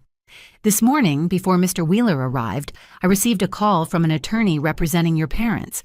They're planning to file legal papers claiming guardianship rights over you and any financial benefits you receive." My stomach dropped as the implications became clear. My parents had apparently learned about the various scholarships and opportunities I was receiving through media coverage, and they were now attempting to regain legal control over my life to access those financial resources. "What exactly are they claiming?" James asked, his business-oriented mind immediately recognizing the threat this posed to our agreement. "They're arguing that they never legally relinquished parental custody, that placing you in the homeless shelter was temporary emergency care, and that they have the right to manage your finances until you turn 21, Jennifer explained. James's expression hardened as he processed this information. "So they abandoned her when she had nothing, and now they want custody when she's receiving financial opportunities." "Exactly," Jennifer confirmed. "Their attorney claims they're concerned about Cindy being exploited by adults who are offering financial assistance in exchange for publicity about her case." The cruel irony was staggering. The parents who had laughed while abandoning me at a homeless shelter were now positioning themselves as protective guardians concerned about my welfare. "What are our options?" I asked, fighting to keep panic out of my voice. "Judge Williams is preparing a counter-filing that will expose the full extent of their fraudulent activities," Jennifer replied. "But family court proceedings can take months to resolve, and in the meantime, they could potentially freeze your access to scholarships or other financial assistance." James Wheeler had been listening thoughtfully to this exchange, and now he spoke with the decisive tone of someone accustomed to solving complex problems. "I'm going to make you an additional offer," he said, pulling out his phone and scrolling to his contacts. "Wheeler Technologies employs some of the best family law attorneys in Arizona. I'm putting them at your disposal pro bono to fight this guardianship claim as aggressively as possible." "You would do that for someone you just met?" I asked. "I'm doing it for someone who reminds me of myself 25 years ago," James replied. "And I'm doing it because parents who abandon their children don't get to reclaim them when those children succeed despite their neglect." He made several phone calls over the next few minutes, speaking with attorneys whose names I recognized from prestigious law firm letterheads around Phoenix. By the time he finished, I had a team of 5 family law specialists preparing to contest my parents' guardianship claim. "There's one more thing," James said as he prepared to leave. "When this guardianship battle becomes public, and it will, your parents are going to face a level of scrutiny they're not prepared for. My attorneys are very good at their jobs, and they don't lose custody cases to parents with criminal fraud charges pending." As I walked home from the advocacy center that evening, I reflected on the bizarre turns my life had taken since the day my parents abandoned me. In 4 months, I had gone from sleeping in a homeless shelter to receiving full college scholarships and corporate internships from successful business leaders. But I had also learned that my parents' cruelty had no limits. Not content with the damage they had already inflicted, they were now attempting to regain control over my life, specifically to exploit the opportunities I had earned through my own resilience and the kindness of strangers. They had laughed while driving away, confident they had successfully disposed of their unwanted burden. Now they wanted to reclaim that same burden because it had become potentially profitable. The coming legal battle would determine whether I could move forward with building the life I deserved, or whether I would be forced back under the control of people who had already proven they were willing to destroy me for their own benefit. But this time I wasn't facing them alone. I had advocates, attorneys, financial resources, and educational opportunities they couldn't take away.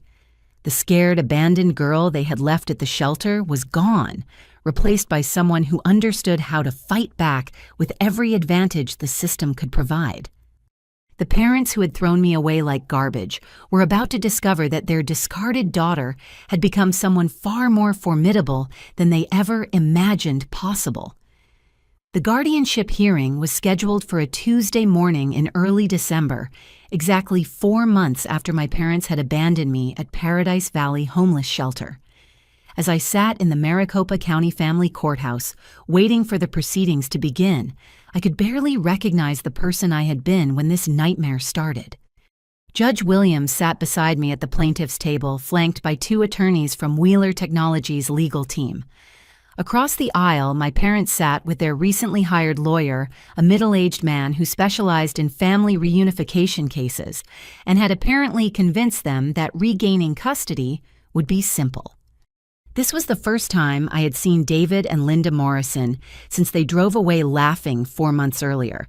They looked smaller than I remembered, diminished somehow, and their expensive clothes couldn't hide the stress and worry that showed clearly in their faces. "All rise for the Honorable Judge Michael Rodriguez," announced the bailiff as the proceedings began. Judge Rodriguez was a stern man in his 60s who had a reputation for no-nonsense handling of family court matters. He reviewed the case files with careful attention before addressing the courtroom. "This is a highly unusual custody matter," Judge Rodriguez began. "We have parents seeking to regain guardianship of a minor daughter they allegedly placed in temporary care, while said minor is represented by counsel claiming abandonment and requesting emancipation based on criminal fraud charges." My parents' attorney, Thomas Brennan, stood to present their case first. "Your Honor, David and Linda Morrison are loving parents who made the difficult decision to seek temporary residential care for their daughter when her behavioral issues became too severe for them to manage at home," Brennan argued. "They are now ready to resume custody and are concerned that their daughter has been manipulated by adults seeking to exploit her situation for financial gain." Brennan presented carefully curated evidence designed to support their narrative photographs of family vacations, report cards showing my academic success before my behavioral decline, and character references from neighbors who described the Morrisons as devoted parents facing a family crisis. Furthermore, Brennan continued, "We believe that certain individuals and organizations have encouraged Cindy to make false accusations against her parents in order to qualify for victim compensation funds and educational scholarships that total over $400,000. When it was our turn to respond, Judge Williams stood with the confidence of someone who had spent 30 years destroying exactly this type of fraudulent family court claim. Your Honor, the defendant's portrayal of loving parents facing a temporary crisis is contradicted by extensive evidence of systematic criminal fraud spanning multiple years." She began approaching the bench with a thick folder of documents. David and Linda Morrison didn't seek temporary care for their daughter. They abandoned her at a homeless shelter 150 miles from their home after creating fraudulent medical records claiming she was 18 years old and mentally unstable to prevent legal intervention. Judge Williams presented the forged documents' fraudulent disability benefit applications and evidence of identity theft that federal prosecutors were using to build their criminal case. Moreover, while claiming to seek appropriate care for their daughter, the defendants were systematically stealing government benefits intended to support her supposed disabilities, collecting over $43,000 in fraudulent payments while she lived in poverty and homelessness. As Judge Williams outlined the evidence against my parents, I watched their confident expressions slowly transform into panic and disbelief. It was clear that their attorney had not been fully informed about the extent of their criminal activities. Your Honor, Judge Williams continued, "This is not a custody dispute between loving parents and a troubled teenager. This is a criminal conspiracy case where the perpetrators are attempting to regain control over their victim to access financial opportunities she has earned through her own resilience." But the most devastating moment came when Judge Williams introduced evidence that neither my parents nor their attorney had anticipated. 3 weeks ago, we obtained security camera footage from Paradise Valley Homeless Shelter that recorded the defendants' behavior on the day they abandoned their daughter. Judge Williams announced producing a digital video file. My heart began racing as I realized what she was about to show. The shelter's parking lot security cameras had apparently captured everything that happened the day my parents drove away. Your Honor, I'd like to present Exhibit A video evidence that contradicts every claim the defendants have made about their motivations and intentions. The courtroom's large monitor displayed grainy but clear security footage showing my parents' blue Honda pulling into the shelter's parking lot. The timestamp indicated this was recorded on August 15th, the day they abandoned me. The video showed all three of us exiting the vehicle with my parents carrying the fake documents they had prepared, but it was the footage after they emerged from the building that destroyed their custody claim completely.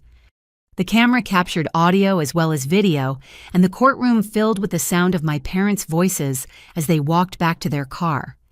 "Finally got rid of our dead weight," Linda's voice said clearly. "Let's see how Princess survives on her own," David responded, laughing. "She's not our problem anymore," Linda continued. "Homeless suits her perfectly." The video showed them high-fiving, laughing together, and celebrating as they drove away. Their body language and expressions showed unmistakable relief and satisfaction, not the anguish of parents making a difficult decision about their child's care. The courtroom was silent as the video concluded. My parents sat frozen in shock, apparently realizing for the first time that their cruel celebration had been recorded for posterity. Your Honor, Judge Williams said quietly, "This footage was obtained during a federal investigation into document fraud at homeless shelters throughout Arizona. It was discovered by FBI agents who were investigating the systematic abandonment of children by parents seeking to fraudulently collect government benefits." Judge Rodriguez studied the faces of my parents with the stern expression of someone who had just witnessed evidence of genuine child abuse. "Mr. Brennan," he addressed their attorney. "Do you have any response to this video evidence?" Thomas Brennan looked like he wanted to disappear into the floor. It was obvious that his clients had not informed him about the audio recordings or their true motivations for seeking custody. "Your Honor, we request a recess to review this new evidence and consult with our clients," Brennan said weakly. "Request denied," Judge Rodriguez replied firmly. "This evidence was provided to all parties 48 hours ago, according to discovery rules. Your client's celebration of abandoning their minor daughter speaks for itself." He turned his attention back to the video, replaying the audio portion where my parents called me dead weight and expressed satisfaction that she's not our problem anymore. Furthermore, Judge Williams added, "We have evidence that immediately after abandoning Cindy, the defendants changed their phone numbers, moved to a new apartment, and told neighbors their daughter had gone to live with relatives. This was not temporary care. This was permanent abandonment disguised with fraudulent documentation." Judge Rodriguez spent several minutes reviewing the complete file, including the federal criminal charges evidence of fraud and documentation of my academic and personal progress since gaining independence. "The evidence in this case is overwhelming and disturbing," he announced finally. "The defendants systematically planned and executed the abandonment of their minor daughter, while simultaneously committing fraud to profit from her supposed disabilities." He looked directly at my parents, his expression stern and disapproving. "David and Linda Morrison, your request for custody is denied. Furthermore, I am granting Cindy Morrison full emancipation effective immediately, and I am ordering that you have no contact with her except through legal proceedings related to the criminal charges you face." Additionally, Judge Rodriguez continued, "I am referring this matter to Child Protective Services for investigation into whether other minor children may be at risk from your documented pattern of fraud and abandonment." As the gavel came down, I felt a weight I had been carrying for 4 months finally lift from my shoulders. The parents who had thrown me away like garbage had been officially stripped of any legal authority over my life. But more importantly, their own words recorded for eternity had destroyed any possibility that they could ever again claim to be loving parents who had made difficult decisions in my best interest. The laughter they had shared while driving away from that homeless shelter had become evidence in a court of law that proved their cruelty beyond any reasonable doubt. As we left the courthouse, Judge Williams smiled with the satisfaction of someone who had just delivered justice to people who thought they were too clever to face consequences. "They sealed their own fate the moment they decided to celebrate your abandonment," she said. "Sometimes the worst people are their own best prosecutors." The scared, abandoned girl they had left at that shelter was officially gone, replaced by an emancipated young adult with full control over her life and unlimited potential for the future. My parents had thought they were disposing of dead weight. Instead, they had created their own worst nightmare, a victim with proof resources and the legal authority to pursue justice without their interference.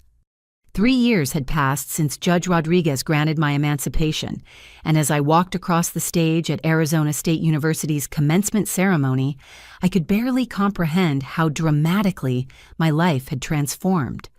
The girl who had been abandoned at a homeless shelter was now graduating summa cum laude with a double major in business administration and social work, surrounded by classmates who had no idea of the journey that brought me to this moment. "Cindy Morrison," announced the dean as I stepped forward to receive my diploma. Graduating with highest honors recipient of the Wheeler Technologies Excellence Scholarship and founder of the university's Family Trauma Advocacy Program. As I shook hands with university officials and posed for photographs, I spotted familiar faces in the audience who had supported me through this incredible journey. Judge Williams sat in the front row, beaming with pride at what her initial intervention had made possible. James Wheeler was there with his wife, representing not just his company's investment, but genuine mentorship that had shaped my academic and professional development. Jennifer Hayes waved from the section reserved for victim advocacy supporters, holding a sign that read, "From Survivor to Graduate." The ceremony concluded with traditional cap throwing and celebration, but my attention was drawn to an unexpected disturbance near the exit gates. Security personnel were speaking with two individuals who appeared agitated and were attempting to approach the graduation area despite not having proper credentials. As I moved closer to investigate, my heart stopped.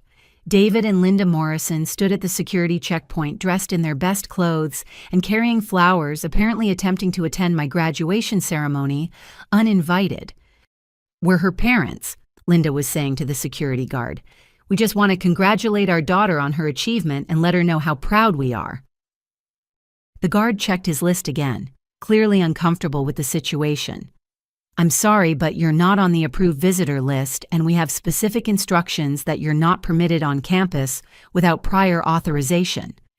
I approached the security station with Judge Williams, who had recognized the potential confrontation and moved to intercede before the situation escalated.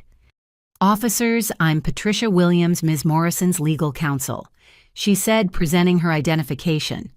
"These individuals are subject to a court-ordered no-contact provision and should not be on university property." David Morrison's expression shifted from nervous hope to angry determination as he realized I was within speaking distance. "Cindy, we need to talk to you," he called out, his voice carrying the commanding tone he had used throughout my childhood. "We've been trying to reach you for months, but your lawyers keep blocking our communications." "There's nothing to discuss," I replied firmly, maintaining the emotional distance I had learned to establish during 3 years of therapy and personal development. Judge Rodriguez's emancipation order was very clear about the terms of our separation. Linda Morrison stepped forward, tears streaming down her face in what appeared to be genuine emotion but felt manipulative given our history. "We made mistakes, sweetheart," she said, using the pet name that now sounded foreign and uncomfortable coming from her lips. "We were going through financial difficulties and made some poor decisions, but we never stopped loving you or being proud of your accomplishments." The attempt to minimize their systematic fraud and abandonment as poor decisions during financial difficulties revealed that they still refused to acknowledge the true nature of their crimes. "Your graduation proves that we raised you well," David added, apparently believing that my success vindicated their parenting, rather than demonstrating my resilience despite their abuse. "All we want is the chance to be part of your life again and maybe help you navigate some of the opportunities that are coming your way." Judge Williams stepped protectively between my parents and me, her expression stern and unwavering. "Mr. and Mrs. Morrison, you are currently facing federal criminal charges for fraud, identity theft, and child endangerment," she said in the prosecutorial tone that had intimidated courtroom opponents for 3 decades. "Your presence here constitutes violation of a court order, and I'm prepared to contact federal marshals if you don't leave immediately." "We just want what any parents would want," Linda protested, apparently convinced that playing the role of devoted parents would somehow overwrite the documented evidence of their abandonment and fraud. "We want to celebrate our daughter's success and be part of her future."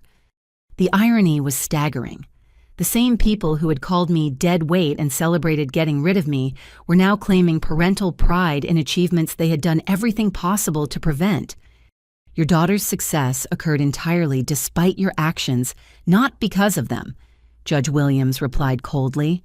"She survived homelessness, worked multiple jobs, earned scholarships through her own merit, and built a support network of people who actually cared about her welfare." As this confrontation continued, other graduates and their families began gathering to watch, creating exactly the kind of public scene my parents had probably hoped to avoid. Several people were recording the incident on their phones, apparently recognizing me from previous media coverage of my story. "You're making a mistake, Cindy," David said, his tone becoming more threatening as he realized gentle persuasion wasn't working. "We're still your family, and families should support each other. You're going to need guidance as you start your career, and turning your back on us now could hurt you in ways you don't understand." The veiled threat was typical of his manipulation tactics, suggesting that I would somehow suffer consequences for refusing to reconcile with people who had tried to destroy my life. My family consists of people who supported me when I had nothing and asked for nothing in return. I replied, gesturing toward Judge Williams, James Wheeler, and the other advocates who had gathered around us. You're strangers who happen to share my DNA and want to profit from accomplishments you tried to prevent. Security had contacted campus police, who arrived with authority to enforce the no-contact order and remove my parents from university property. As officers approached, Linda made one final, desperate appeal. "We know about the job offers you've received," she said quickly, apparently believing this information would convince me of their value. "Corporations want to hire you because of your survival story, and there are book deals and speaking opportunities worth millions. We could help you manage those opportunities and make sure you don't get taken advantage of." The statement revealed the true motivation for their sudden interest in reconciliation. They had been monitoring my career prospects and wanted to insert themselves into my professional success for financial gain. Mrs. Morrison interrupted one of the police officers. "You need to come with us. You're trespassing on university property and violating a court order." As my parents were escorted away, David turned back for one final comment that chilled me to my core. "This isn't over, Cindy," he called out. "You can't cut us out of your life forever. We're going to be part of your success whether you like it or not." The threat was unmistakable. Despite facing federal criminal charges, despite being prohibited from contacting me, despite having their parental rights legally terminated, they were planning to continue pursuing me and attempting to exploit my achievements. As the immediate drama subsided and my graduation celebration continued, James Wheeler approached with a concerned expression. "I think it's time we discussed enhanced security measures for your transition into professional life," he said quietly. "Your parents' behavior suggests they're not going to respect legal boundaries, and your visibility as an advocate and public speaker could make you vulnerable to more aggressive harassment." Judge Williams nodded in agreement. "We should also consider filing additional restraining orders that specifically address their attempts to interfere with your career and professional opportunities." As we left the university campus that day, I reflected on the surreal nature of celebrating my greatest academic achievement while being threatened by the people who had tried to prevent it.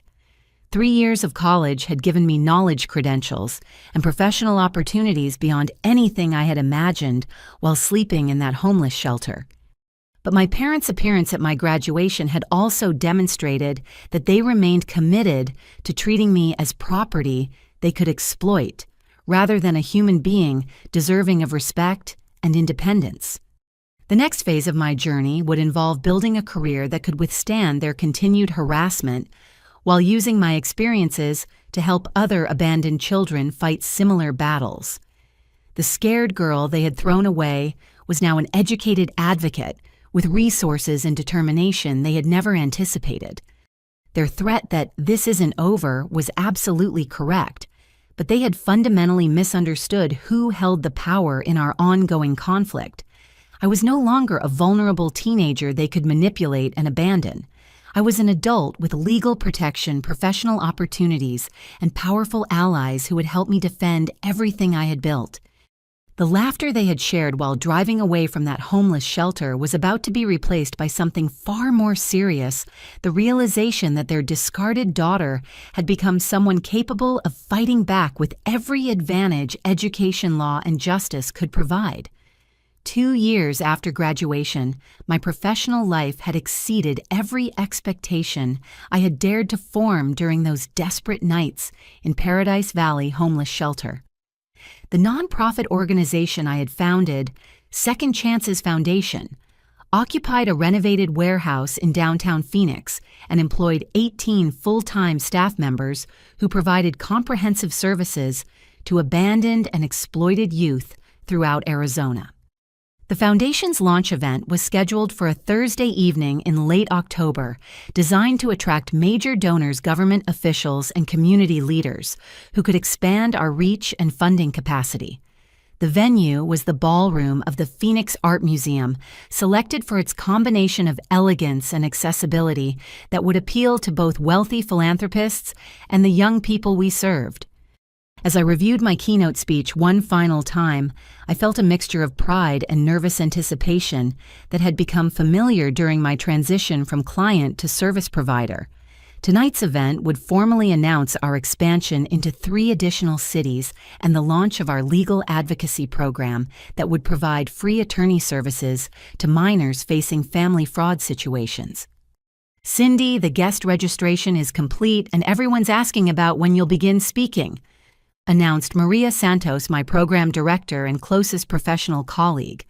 Maria had been abandoned by her own family at 16 and had worked her way through college with support from early versions of the programs we now offered systematically.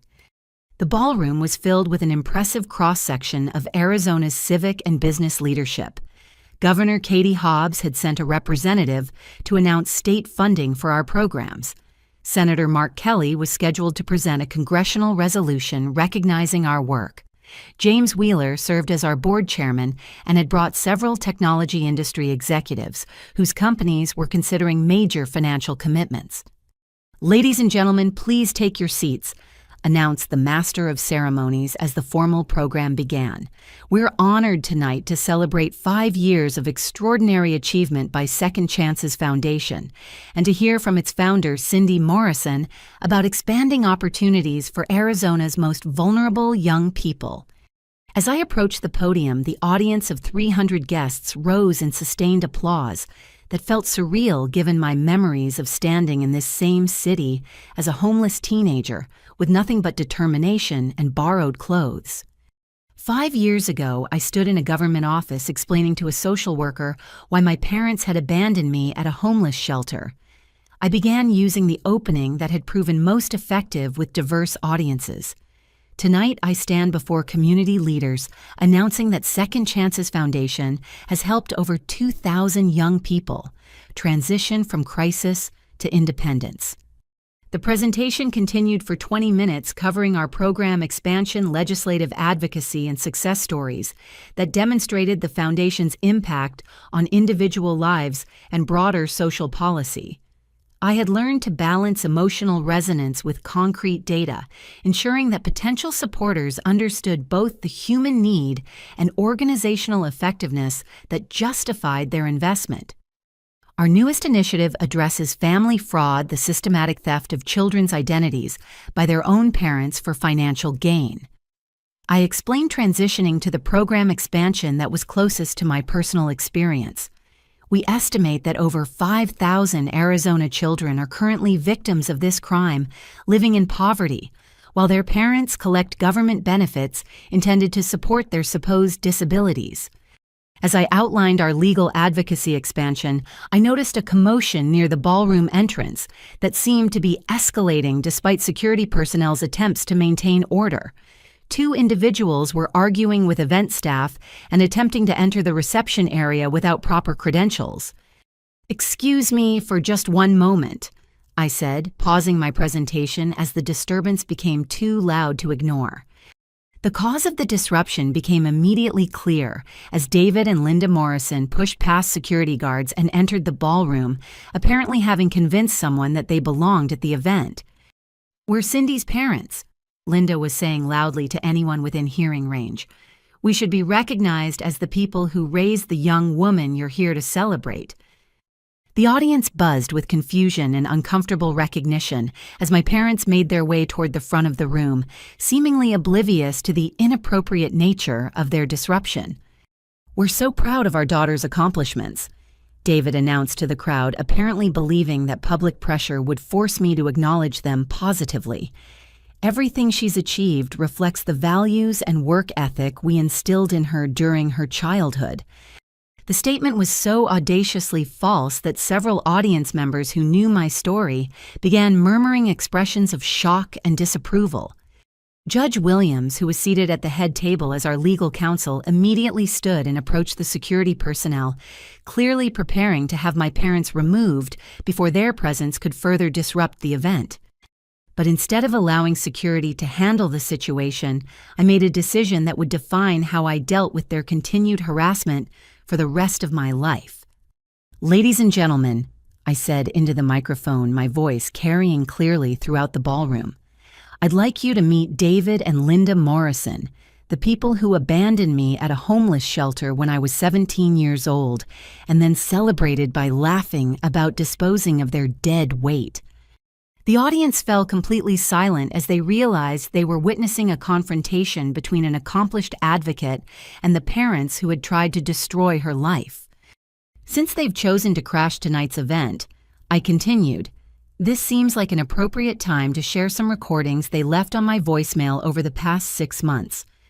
I pulled out my phone and activated the speaker function, filling the ballroom with audio that would destroy any remaining sympathy my parents might have expected from the audience. "You ungrateful little bitch," David's voice echoed through the museum ballroom. "We raised you, we fed you, we put a roof over your head for 17 years, and now you think you can cut us out of your success. We deserve our share of everything you've built." The audience listened in stunned silence as the recording continued. "You're making millions off your sob story about being abandoned," Linda's voice added. "But you were never abandoned. We provided temporary care when you needed it, and now you're lying about us to make yourself look better." A third message played automatically as the previous recording ended. "We know where you work, we know where you live, and we know who funds your little charity," David's voice threatened. "If you don't start sharing your success with the family that made it possible, we're going to tell your donors and supporters what you're really like. We're going to destroy everything you've built unless you give us what we deserve." As the final recording concluded, the ballroom remained eerily quiet for several seconds before Governor Hobbs's representative stood and began applauding. Within moments, the entire audience was on their feet, giving me a standing ovation that felt like collective support against the people who were trying to exploit my success. These recordings represent attempted extortion, criminal harassment, and violation of multiple court orders, I announced as the applause subsided.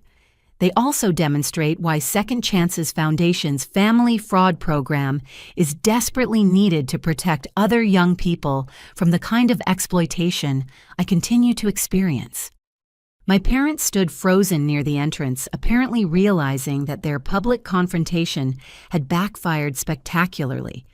Instead of generating sympathy or forcing reconciliation, they had provided additional evidence of their ongoing criminality to an audience of 300 influential witnesses. Security personnel have copies of these recordings, which will be forwarded to federal prosecutors as evidence of continued harassment and extortion attempts. I continued, David and Linda Morrison are now banned from all Second Chances Foundation events and properties. As security guards approached to escort my parents out, Linda made one final desperate statement to the audience. "She's our daughter," she called out tearfully. "We love her, and we're proud of her. All we want is to be part of her life and share in the happiness she's created." "If you loved me," I replied into the microphone, "you wouldn't have abandoned me at a homeless shelter. If you were proud of me, you wouldn't be threatening to destroy my work. And if you wanted to be part of my life, you wouldn't be trying to extort money from a nonprofit that helps abused children." The security removal was swift and professional, but the impact of the confrontation continued to resonate throughout the remainder of the event. Multiple donors approached me afterward to express additional support. Several attorneys offered pro bono services to help combat ongoing harassment, and media representatives requested interviews about family fraud and parental exploitation of successful children. "That was brilliant," James Wheeler said as we prepared to leave the museum. "You turned their attempted sabotage into a powerful demonstration of exactly why your work is necessary." Judge Williams agreed, but her expression remained concerned about the escalating nature of my parents' behavior. "The recordings you played tonight constitute evidence of felony harassment and attempted extortion," she said. "But they also suggest your parents are becoming more desperate and potentially more dangerous as your profile continues to grow." As I drove home from the foundation launch, I reflected on the satisfaction of watching my parents' manipulation tactics fail completely in front of an audience that understood exactly what they were attempting.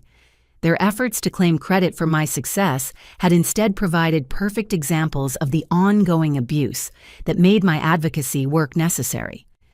The scared girl they had abandoned was now a recognized leader, with institutional support and public credibility they couldn't undermine through threats or manipulation.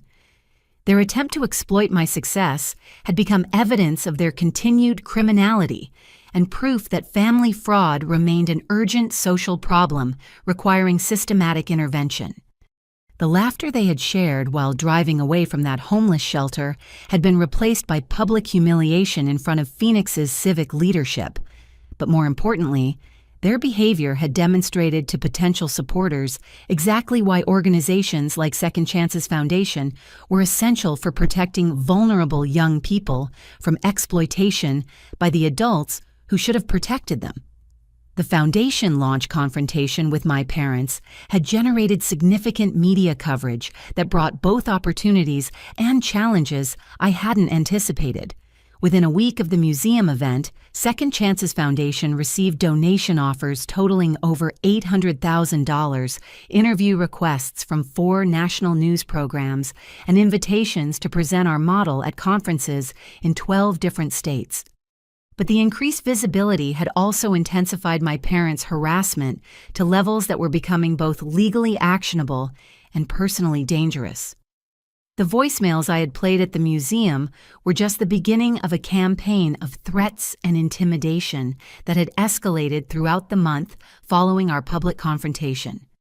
"Cindy, we need to discuss the security implications of your growing public profile," James Wheeler said during our monthly board meeting in early November. "Your parents' behavior has moved beyond nuisance harassment into territory that could require federal intervention." He was referring to a series of incidents that had occurred since the museum event. My parents had contacted major donors claiming I was mentally unstable and stealing foundation money. They had attempted to file false police reports, alleging that I was using drugs and engaging in criminal activity, and they had hired a private investigator to follow me and document my daily activities. "How bad has it gotten?" asked Maria Santos, who had been helping me screen communications to filter out threatening messages from legitimate foundation business. Last week alone, we documented 15 separate voicemail messages containing explicit threats. Judge Williams reported consulting notes from her legal pad. They're now claiming they have evidence of financial irregularities at the foundation and threatening to contact the IRS State Attorney General and major media outlets unless Cindy agrees to meet with them. She activated her phone's speaker function and played examples of the escalating harassment that had consumed hours of my time and emotional energy over the past month. "You think you're so smart with your fancy nonprofit and your rich friends." David's voice filled the conference room with venomous anger. "But we know what you're really doing. We know you're stealing money from that charity and using it for personal expenses. We have proof, and we're going to destroy you unless you start showing your parents some respect." The recording continued with increasingly specific threats about contacting donors, board members, and government regulators with fabricated evidence of misconduct they claimed to have documented. "We raised you, we know how you think, and we know all your weaknesses," Linda's voice added in a separate message. "You can't hide behind your lawyers forever. Eventually, you're going to have to deal with your family, and when that day comes, you're going to wish you had been more cooperative."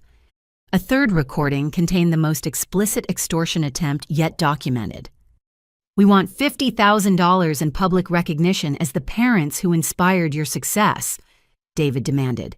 "You pay us what we deserve, and we'll leave you alone to play charity leader with your rich friends. You refuse, and we'll make sure everyone knows what a fraud you really are. We'll destroy your foundation, your reputation, and your future." As the recordings concluded, the board members sat in stunned silence at the brazenness of the attempted extortion and the specific nature of the threats against the foundation's credibility. These recordings constitute clear evidence of attempted extortion under federal law, Judge Williams explained. But more importantly, for our immediate security concerns, they suggest your parents are prepared to escalate their harassment until they achieve some level of financial or personal satisfaction. James Wheeler had been listening with the analytical expression he brought to solving complex business problems, and now he spoke with the decisive authority that had built his technology empire. "I think it's time we went on the offensive instead of just defending against their attacks," he said firmly. "Cindy has done nothing wrong. The Foundation's finances are completely transparent, and we have documented evidence of systematic criminal harassment spanning months." He pulled out his phone and scrolled to his contacts list, apparently preparing to make calls that would escalate our response significantly. "I'm going to contact the FBI field office and request a meeting about ongoing extortion and harassment targeting a federally recognized victim advocacy organization," James continued.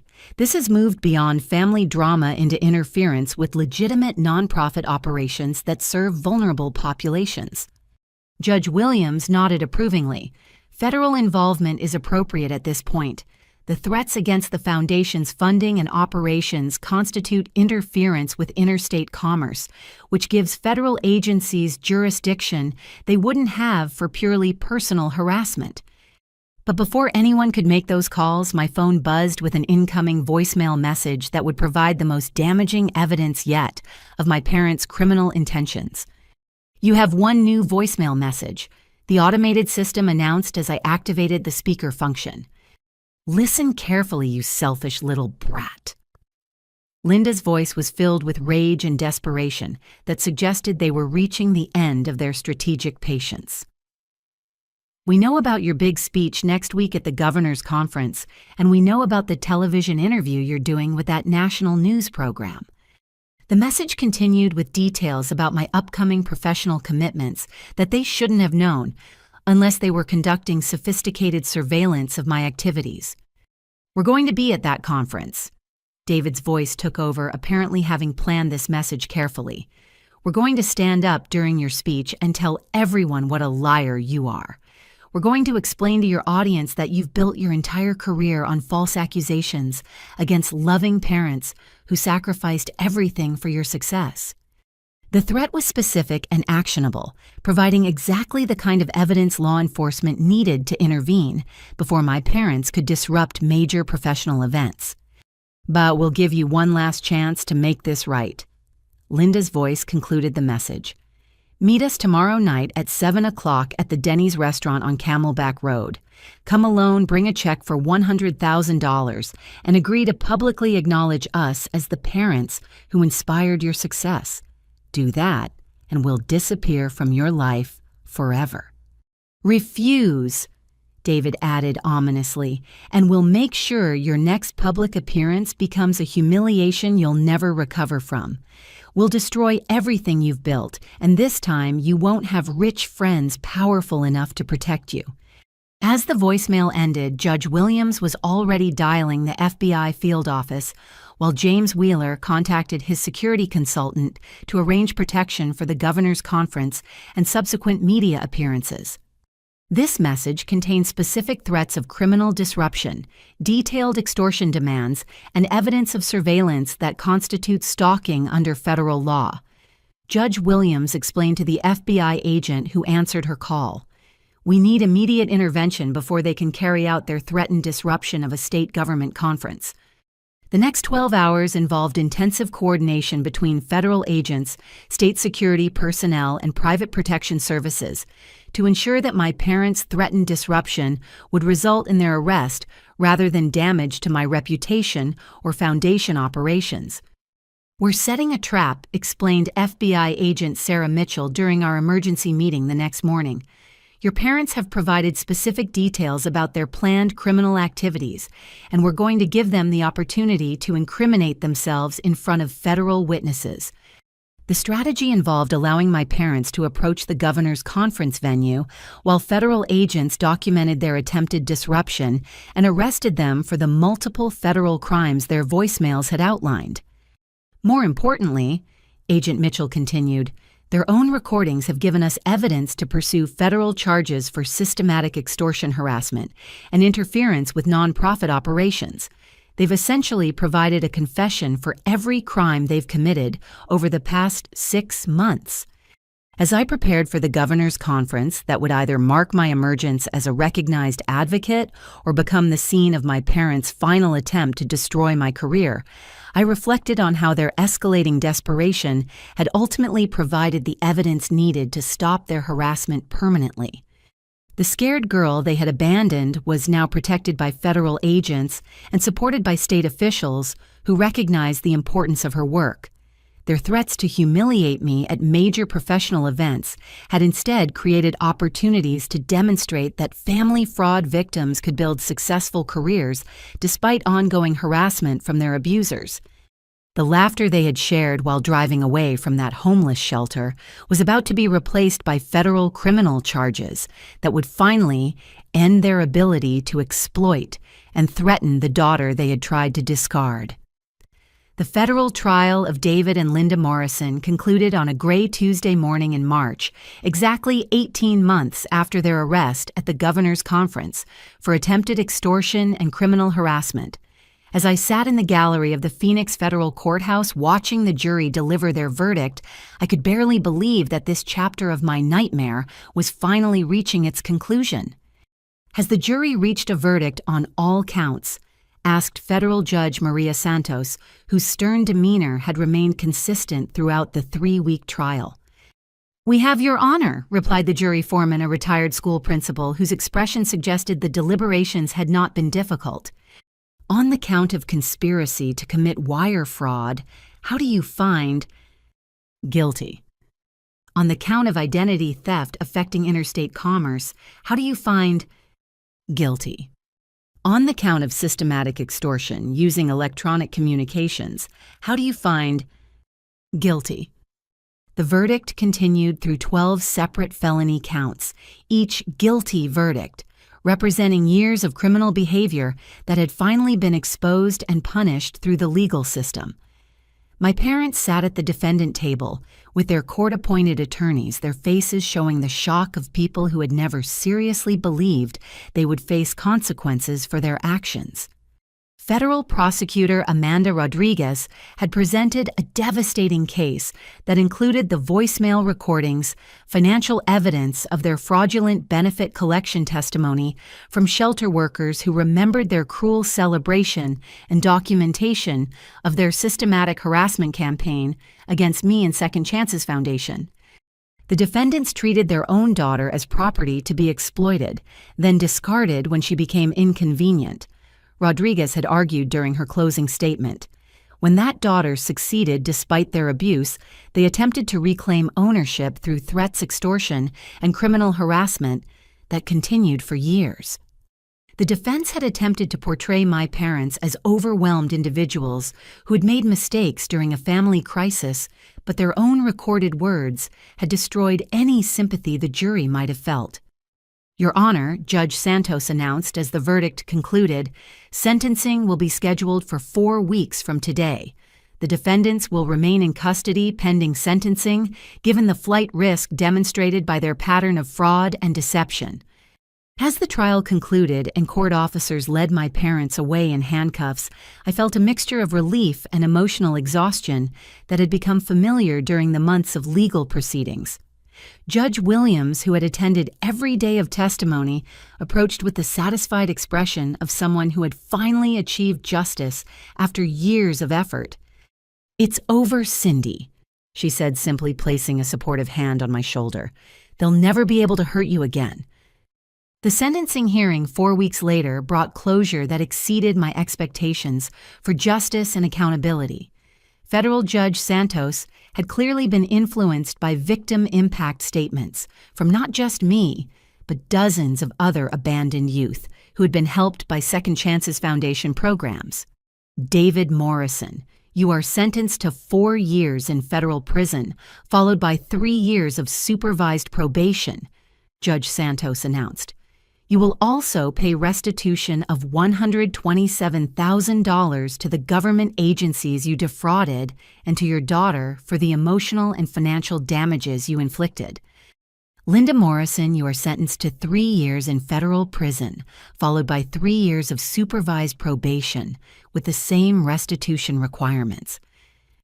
But the most significant part of the sentencing involved conditions that would affect their behavior for years after their release. Furthermore, Judge Santos continued, both defendants are permanently prohibited from contacting Cindy Morrison or any Second Chances Foundation personnel through any means. You are prohibited from attending any public events where she is speaking, from contacting her employers or professional associates, and from making any public statements about her or her work. Finally, the judge added, as part of your supervised probation, you will be required to participate in victim impact programs where you will publicly acknowledge your crimes and discourage other parents from similar abuse of their children. As my parents were led away to begin their prison sentences, I expected to feel triumphant or satisfied. Instead, I felt a profound sadness for the family relationships that had been destroyed by their greed and cruelty. But that sadness was quickly replaced by shock when 3 weeks after their incarceration, I received a letter forwarded from the federal prison where they were being held. Dear Cindy, the letter began in Linda's handwriting. We need you to visit us immediately to discuss making this situation right. I read the letter with growing disbelief at their continued refusal to accept responsibility for their actions. We understand that you're angry about some mistakes we made during a difficult period in our family's life. The letter continued. But we're still your parents, and we believe this whole legal situation has gotten out of hand due to bad advice from lawyers who are using you for their own purposes. The letter went on to claim that they were victims of an unfair legal system, that my attorneys had manipulated me into making false accusations, and that I had a moral obligation to help them appeal their convictions. We think it would be best for everyone if you dropped the civil lawsuits against us and maybe helped us with legal expenses for our appeals. David had written in a section of the letter, after all, we're family and families should stick together during difficult times. The final paragraph revealed that they still viewed me as property they could control rather than an independent adult with the right to make my own decisions. We expect you to visit us within the next 2 weeks so we can discuss how to fix this mess. The letter concluded. Don't make us wait too long because we have information about your charity work that could cause problems if we decided to share it with the wrong people. Even from federal prison facing years of incarceration for crimes against me, they were still attempting extortion and manipulation. I shared the letter with Judge Williams, who immediately contacted federal prosecutors about this additional evidence of ongoing criminal behavior. Attempting to extort cooperation from their victim while incarcerated demonstrates that they remain unrepentant and continue to pose a threat, Prosecutor Rodriguez explained during our meeting. This letter will be added to their prison files and could affect their eligibility for early release. As months passed without any response to their letter, my parents apparently realized that their traditional manipulation tactics were no longer effective. A second letter arrived 6 months later with a markedly different tone. Cindy, we've had time to think about our actions and we realize we made serious mistakes. This letter began. We understand that you're angry and that we hurt you in ways we didn't fully comprehend at the time. The letter continued with what appeared to be genuine acknowledgement of some of their crimes, though it still minimized the systematic nature of their fraud and abuse. We hope that someday you might be able to forgive us and that we could have some kind of relationship again, Linda wrote. We don't expect you to visit us in prison, but maybe when we get out, we could start over and try to be the parents we should have been. This letter contained no demands, no threats, and no attempts at manipulation. For the first time since they had abandoned me at that homeless shelter, they seemed to be communicating as human beings who understood they had caused genuine harm. I chose not to respond to either letter, but I kept them as documentation of their gradual acceptance of responsibility and potential genuine remorse for their actions. The legal victory was complete. My parents faced years in federal prison. Their ability to harass me had been permanently eliminated, and they were required to make financial restitution for their crimes. But perhaps more importantly, their incarceration had finally forced them to confront the reality of what they had done to their own daughter. The scared girl they had abandoned was now a successful advocate whose work was protected by federal law and whose future could no longer be threatened by people who had proven themselves willing to destroy their own child for financial gain.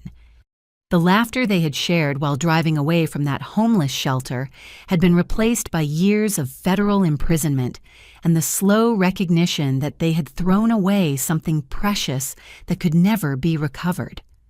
2 years had passed since my parents began serving their federal sentences, and Second Chances Foundation had grown into a nationally recognized model for youth advocacy that now operated programs in 15 states. Our success had attracted federal funding, corporate partnerships, and legislative support that transformed individual crisis intervention into systematic policy change affecting thousands of vulnerable young people. Ms. Morrison, we have an unusual request from the Federal Bureau of Prisons that requires your input, announced Assistant U.S. Attorney Jennifer Hayes during our quarterly legal review meeting in late September. She was different from the Jennifer Hayes who had been my victim advocate years earlier, but the coincidence of names always reminded me of how many people had contributed to my journey from homeless teenager to national advocate. As part of your parents' supervised rehabilitation program, they're required to participate in victim impact initiatives that help other offenders understand the consequences of family-related crimes. Attorney Hayes explained, opening a folder marked with Federal Prison System letterhead. The program involves creating educational materials where convicted offenders acknowledge their crimes and explain the impact on their victims. These materials are used in parenting classes, criminal justice education, and family court proceedings throughout the federal system. She spread several documents across the conference table, revealing a proposal that was both gratifying and emotionally complex. David and Linda Morrison have been selected to participate in a pilot program where they would create victim impact videos acknowledging their systematic fraud, explaining how they abandoned and exploited their daughter, and discouraging other parents from similar criminal behavior. The proposal outlined a comprehensive documentation project that would require my parents to publicly detail every aspect of their crimes, from the initial planning of my abandonment through their years of harassment and extortion attempts. Their participation would be videotaped and distributed to federal agencies, state courts, social service organizations, and educational institutions as training materials about family fraud and child exploitation. Attorney Hayes continued, "But here's the significant part for you personally as their victim. You have the right to review the content they produce and request modifications to ensure accuracy and completeness." Judge Williams, who remained my primary legal counsel despite her official retirement, studied the proposal with the analytical expression she brought to complex legal strategy decisions. This could provide more comprehensive acknowledgement of their crimes than we achieved even through the criminal trial, she observed. It would also create permanent documentation that prevents them from later claiming they were wrongly convicted or that their actions weren't as severe as portrayed. The program requirements were extensive and detailed. My parents would be required to explain the systematic nature of their fraud, acknowledge the specific harm they had inflicted on me, detail their harassment and extortion attempts, and provide explicit warnings to other parents about the criminal and personal consequences of similar behavior. Additionally, Attorney Hayes added, successful completion of this program is now a requirement for their supervised probation. If they refuse to participate or produce inadequate materials, their sentences could be extended, and their early release eligibility would be eliminated. Over the following weeks, I reviewed multiple drafts of scripts my parents had written, attempting to fulfill the program requirements. Their initial efforts were predictably inadequate, minimizing their crimes and focusing on their own suffering rather than the impact on their victim. We made some poor financial decisions during a difficult period in our lives. David's first script began, "We regret that our daughter was hurt by our mistakes, and we hope other parents can learn from our experience." I rejected this version and submitted detailed feedback requiring them to acknowledge the systematic and premeditated nature of their crimes, the specific methods they had used to exploit government benefits, and the years of harassment they had conducted after my success began. The second draft was significantly more comprehensive, but still avoided full accountability for their actions. We planned and executed the abandonment of our 17-year-old daughter at a homeless shelter, while simultaneously collecting government benefits by falsely claiming she was disabled. Linda's revised script acknowledged. We celebrated her abandonment, changed our phone numbers to prevent contact, and told neighbors she had moved away. This version was more accurate but failed to address their subsequent harassment campaign or acknowledge the emotional trauma they had inflicted. By the fourth revision produced after months of federal supervision and counseling, they had finally created materials that met the program's standards for comprehensive acknowledgement and genuine accountability. I am David Morrison, and I was convicted of federal crimes, including wire fraud, identity theft, and systematic extortion. Targeting my own daughter, the final video script began. For years, my wife and I stole government benefits by falsely claiming our daughter was mentally disabled while she attended school normally and showed no signs of any disabilities. The script continued with detailed acknowledgement of every aspect of their crimes, from the forged medical records to their celebration of abandoning me to their years of threatening harassment as my career developed.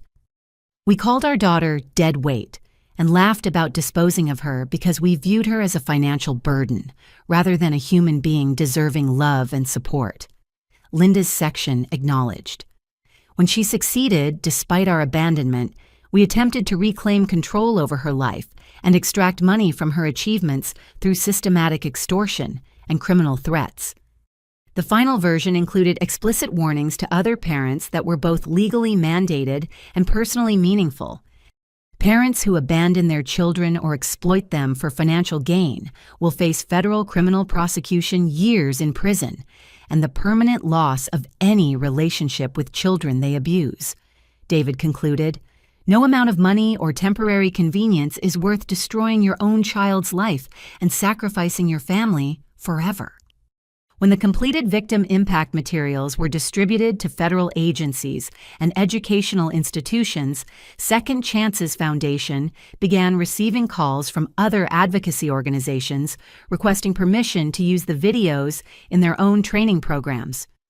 Your parents' acknowledgement materials have become some of the most effective educational tools we have for explaining family fraud to law enforcement social workers and judicial officials, reported Dr. Michelle Rodriguez from the National Center for Child Abuse Prevention. Their detailed explanation of how they planned and executed systematic exploitation of their own daughter helps professionals recognize similar patterns in other families and intervene before children are abandoned or seriously harmed. The irony was profound. The same people who had tried to silence and exploit me were now required by federal law to educate others about precisely the crimes they had committed and to promote the work of organizations like the one I had founded to help their victims. But perhaps the most significant development occurred when Second Chances Foundation was selected as the national model for family fraud prevention and victim advocacy by the Department of Health and Human Services. Our programs would be replicated in all 50 states with federal funding totaling $12 million annually. Ms. Morrison announced HHS Secretary Xavier Becerra during the grant award ceremony in Washington. Second Chances Foundation has demonstrated that survivors of family abuse can become the most effective advocates for preventing similar crimes and supporting other victims. Your organization's success in transforming personal trauma into systematic policy change represents the best of American resilience and innovation in social services. As I stood in the nation's capital accepting federal recognition for work that had grown from my desperate survival efforts as a homeless teenager, I reflected on the complete reversal of power that had occurred between my parents and me over the past 7 years. They had abandoned me, believing I was worthless dead weight who would disappear into poverty and obscurity.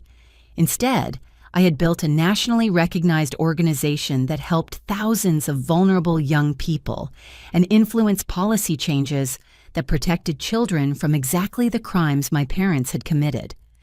They were now required by federal law to publicly acknowledge their crimes, promote the importance of organizations like mine, and serve as cautionary examples for other potential abusers. Their own words, recorded under legal supervision, had become tools for educating people about preventing family fraud and supporting its victims. The laughter they had shared while driving away from that homeless shelter had been replaced by federally mandated public confession that would serve as permanent documentation of their cruelty and criminality. The scared girl they had discarded had become the advocate thousands of other abandoned children needed, turning personal survival into systematic change that would protect vulnerable families for generations to come.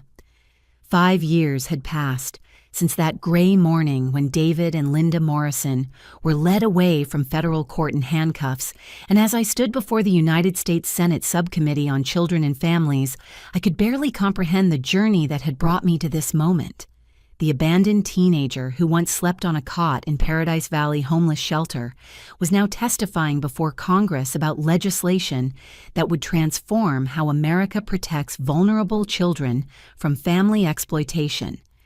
Senator Murray, members of the subcommittee, I began addressing the distinguished panel of lawmakers whose attention represented the culmination of years of advocacy work. My name is Cindy Morrison, and I am the founder and executive director of Second Chances Foundation, which now serves over 10,000 abandoned and exploited youth annually across all 50 states. The hearing room was filled with federal officials, child welfare advocates, and media representatives who had come to witness testimony about the Abandoned Children Protection Act, landmark legislation that would close the legal loopholes my parents had exploited and provide comprehensive support for young people facing family fraud situations. 7 years ago, my parents drove me 150 miles from our home and abandoned me at a homeless shelter after creating fraudulent documents claiming I was an adult with mental disabilities. I continued using the opening that had become familiar through hundreds of speaking engagements and media interviews. While I struggled to survive as a homeless teenager, they collected over $40,000 in government benefits intended to support my supposed disabilities. When I succeeded, despite their abandonment, and built a career helping other victimized youth, they attempted to extort money from my nonprofit organization through systematic harassment that continued for years. The senators listened with expressions of shock and disgust that remained consistent regardless of how many times I told this story to influential audiences. The Abandoned Children Protection Act would prevent future parents from exploiting legal and bureaucratic loopholes to abuse their own children for financial gain. I explained outlining legislative provisions that had been developed through collaboration between Second Chances Foundation federal agencies and bipartisan congressional leadership. It would also provide comprehensive support services for abandoned youth, ensuring that children who survive family exploitation have access to educational opportunities, legal advocacy, and mental health resources that help them build successful, independent lives. As I concluded my formal testimony, Senator Patty Murray asked the question that provided an opportunity to address the broader implications of family fraud beyond individual cases. Ms. Morrison, based on your organization's work with thousands of abandoned youth, how widespread do you believe this problem has become? Senator, our research indicates that family-related fraud and exploitation affects over 50,000 American children annually. I replied, citing statistics that had motivated congressional interest in federal legislation. Most of these cases involve parents stealing their children's identities to commit financial fraud, but significant numbers also include abandonment designed to avoid child support, obligations, exploitation of disabled children's government benefits, and systematic educational neglect that prevents children from developing skills needed for independence. The hearing continued for 3 hours, covering technical aspects of the proposed legislation funding mechanisms for expanded victim services and coordination between federal and state agencies responsible for child protection. But the most meaningful moment occurred during the closing statements when Senator Murray announced that the committee would vote unanimously to advance the legislation to the full Senate. Ms. Morrison's testimony and the work of Second Chances Foundation demonstrate that survivors of the worst family abuse can become the most effective advocates for systematic change, Senator Murray said. This legislation honors her resilience while ensuring that future children facing similar exploitation will have legal protections and support services that were not available when she needed them. As I left the Capitol building and walked through Washington's afternoon sunshine, my phone buzzed with a text message that brought this long journey full circle in an unexpected way. Cindy, this is Linda Morrison. David and I were released from federal prison last month and are living in a halfway house in Phoenix. We saw news coverage of your congressional testimony today, and we wanted you to know how proud we are of what you've accomplished and how sorry we are for everything we put you through. The message continued with what appeared to be genuine remorse and acknowledgement of the damage they had caused. We understand that you probably don't want to hear from us, and we respect whatever decision you make about future contact. But we needed you to know that watching your success has helped us understand how badly we failed as parents and how much we threw away when we chose money over our daughter, We hope that someday, maybe years from now, you might be willing to meet with us so we can apologize properly and tell you how sorry we are for trying to destroy something precious that we should have protected and cherished. I stared at the message for several minutes, processing emotions I hadn't expected to feel. After years of anger, legal battles, and protective distance, my parents were finally communicating as human beings who understood the magnitude of what they had lost. But more importantly, I realized that my response to their message would define how I chose to move forward with my life and work. I typed a careful reply that reflected the person I had become rather than the scared girl they had abandoned. David and Linda, I appreciate your message and your acknowledgement of the harm you caused. I'm glad to hear that you've learned from your experiences and that you understand the consequences of your choices. I'm not ready for direct contact, but I hope your remaining years are spent helping other families avoid the mistakes you made. Take care of yourselves. The response was neither vengeful nor welcoming, but it was honest and reflected the emotional distance I had learned to maintain for my own well-being. That evening, as I sat in my Arlington apartment reviewing notes from the congressional hearing, I reflected on the complete transformation that had occurred since that August day when I stood outside a homeless shelter with nothing but determination and borrowed clothes. The abandoned girl had become a nationally recognized advocate whose work influenced federal legislation. The dead weight they had disposed of had built an organization that helped thousands of vulnerable families.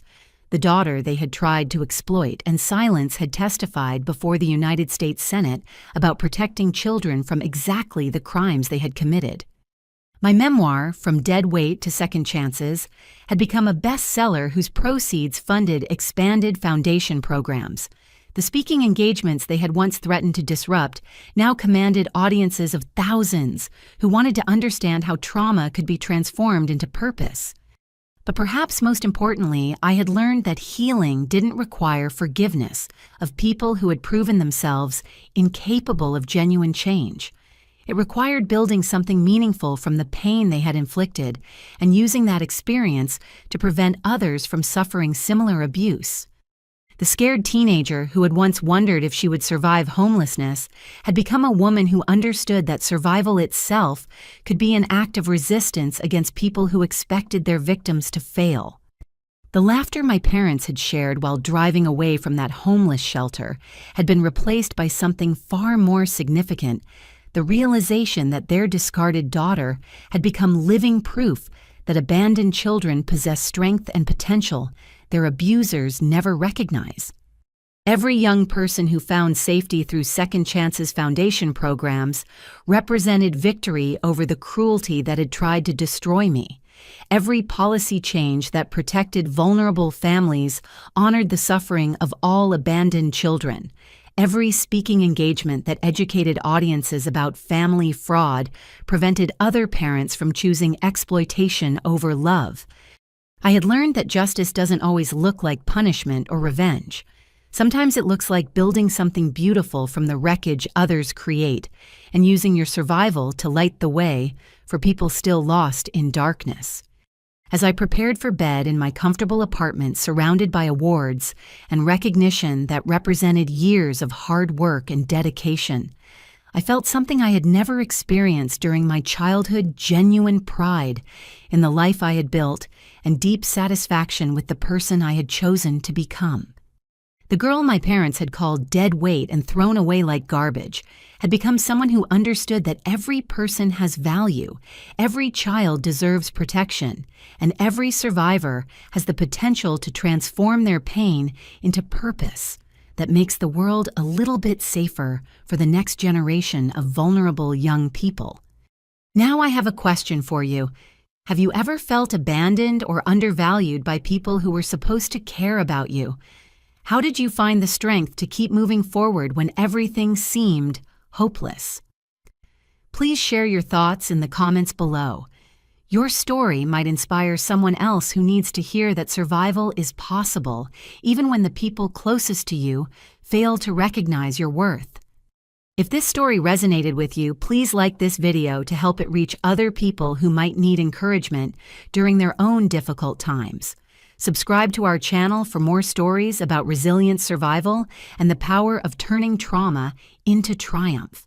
And please share this video with anyone in your life who needs a reminder that their current circumstances don't define their future potential.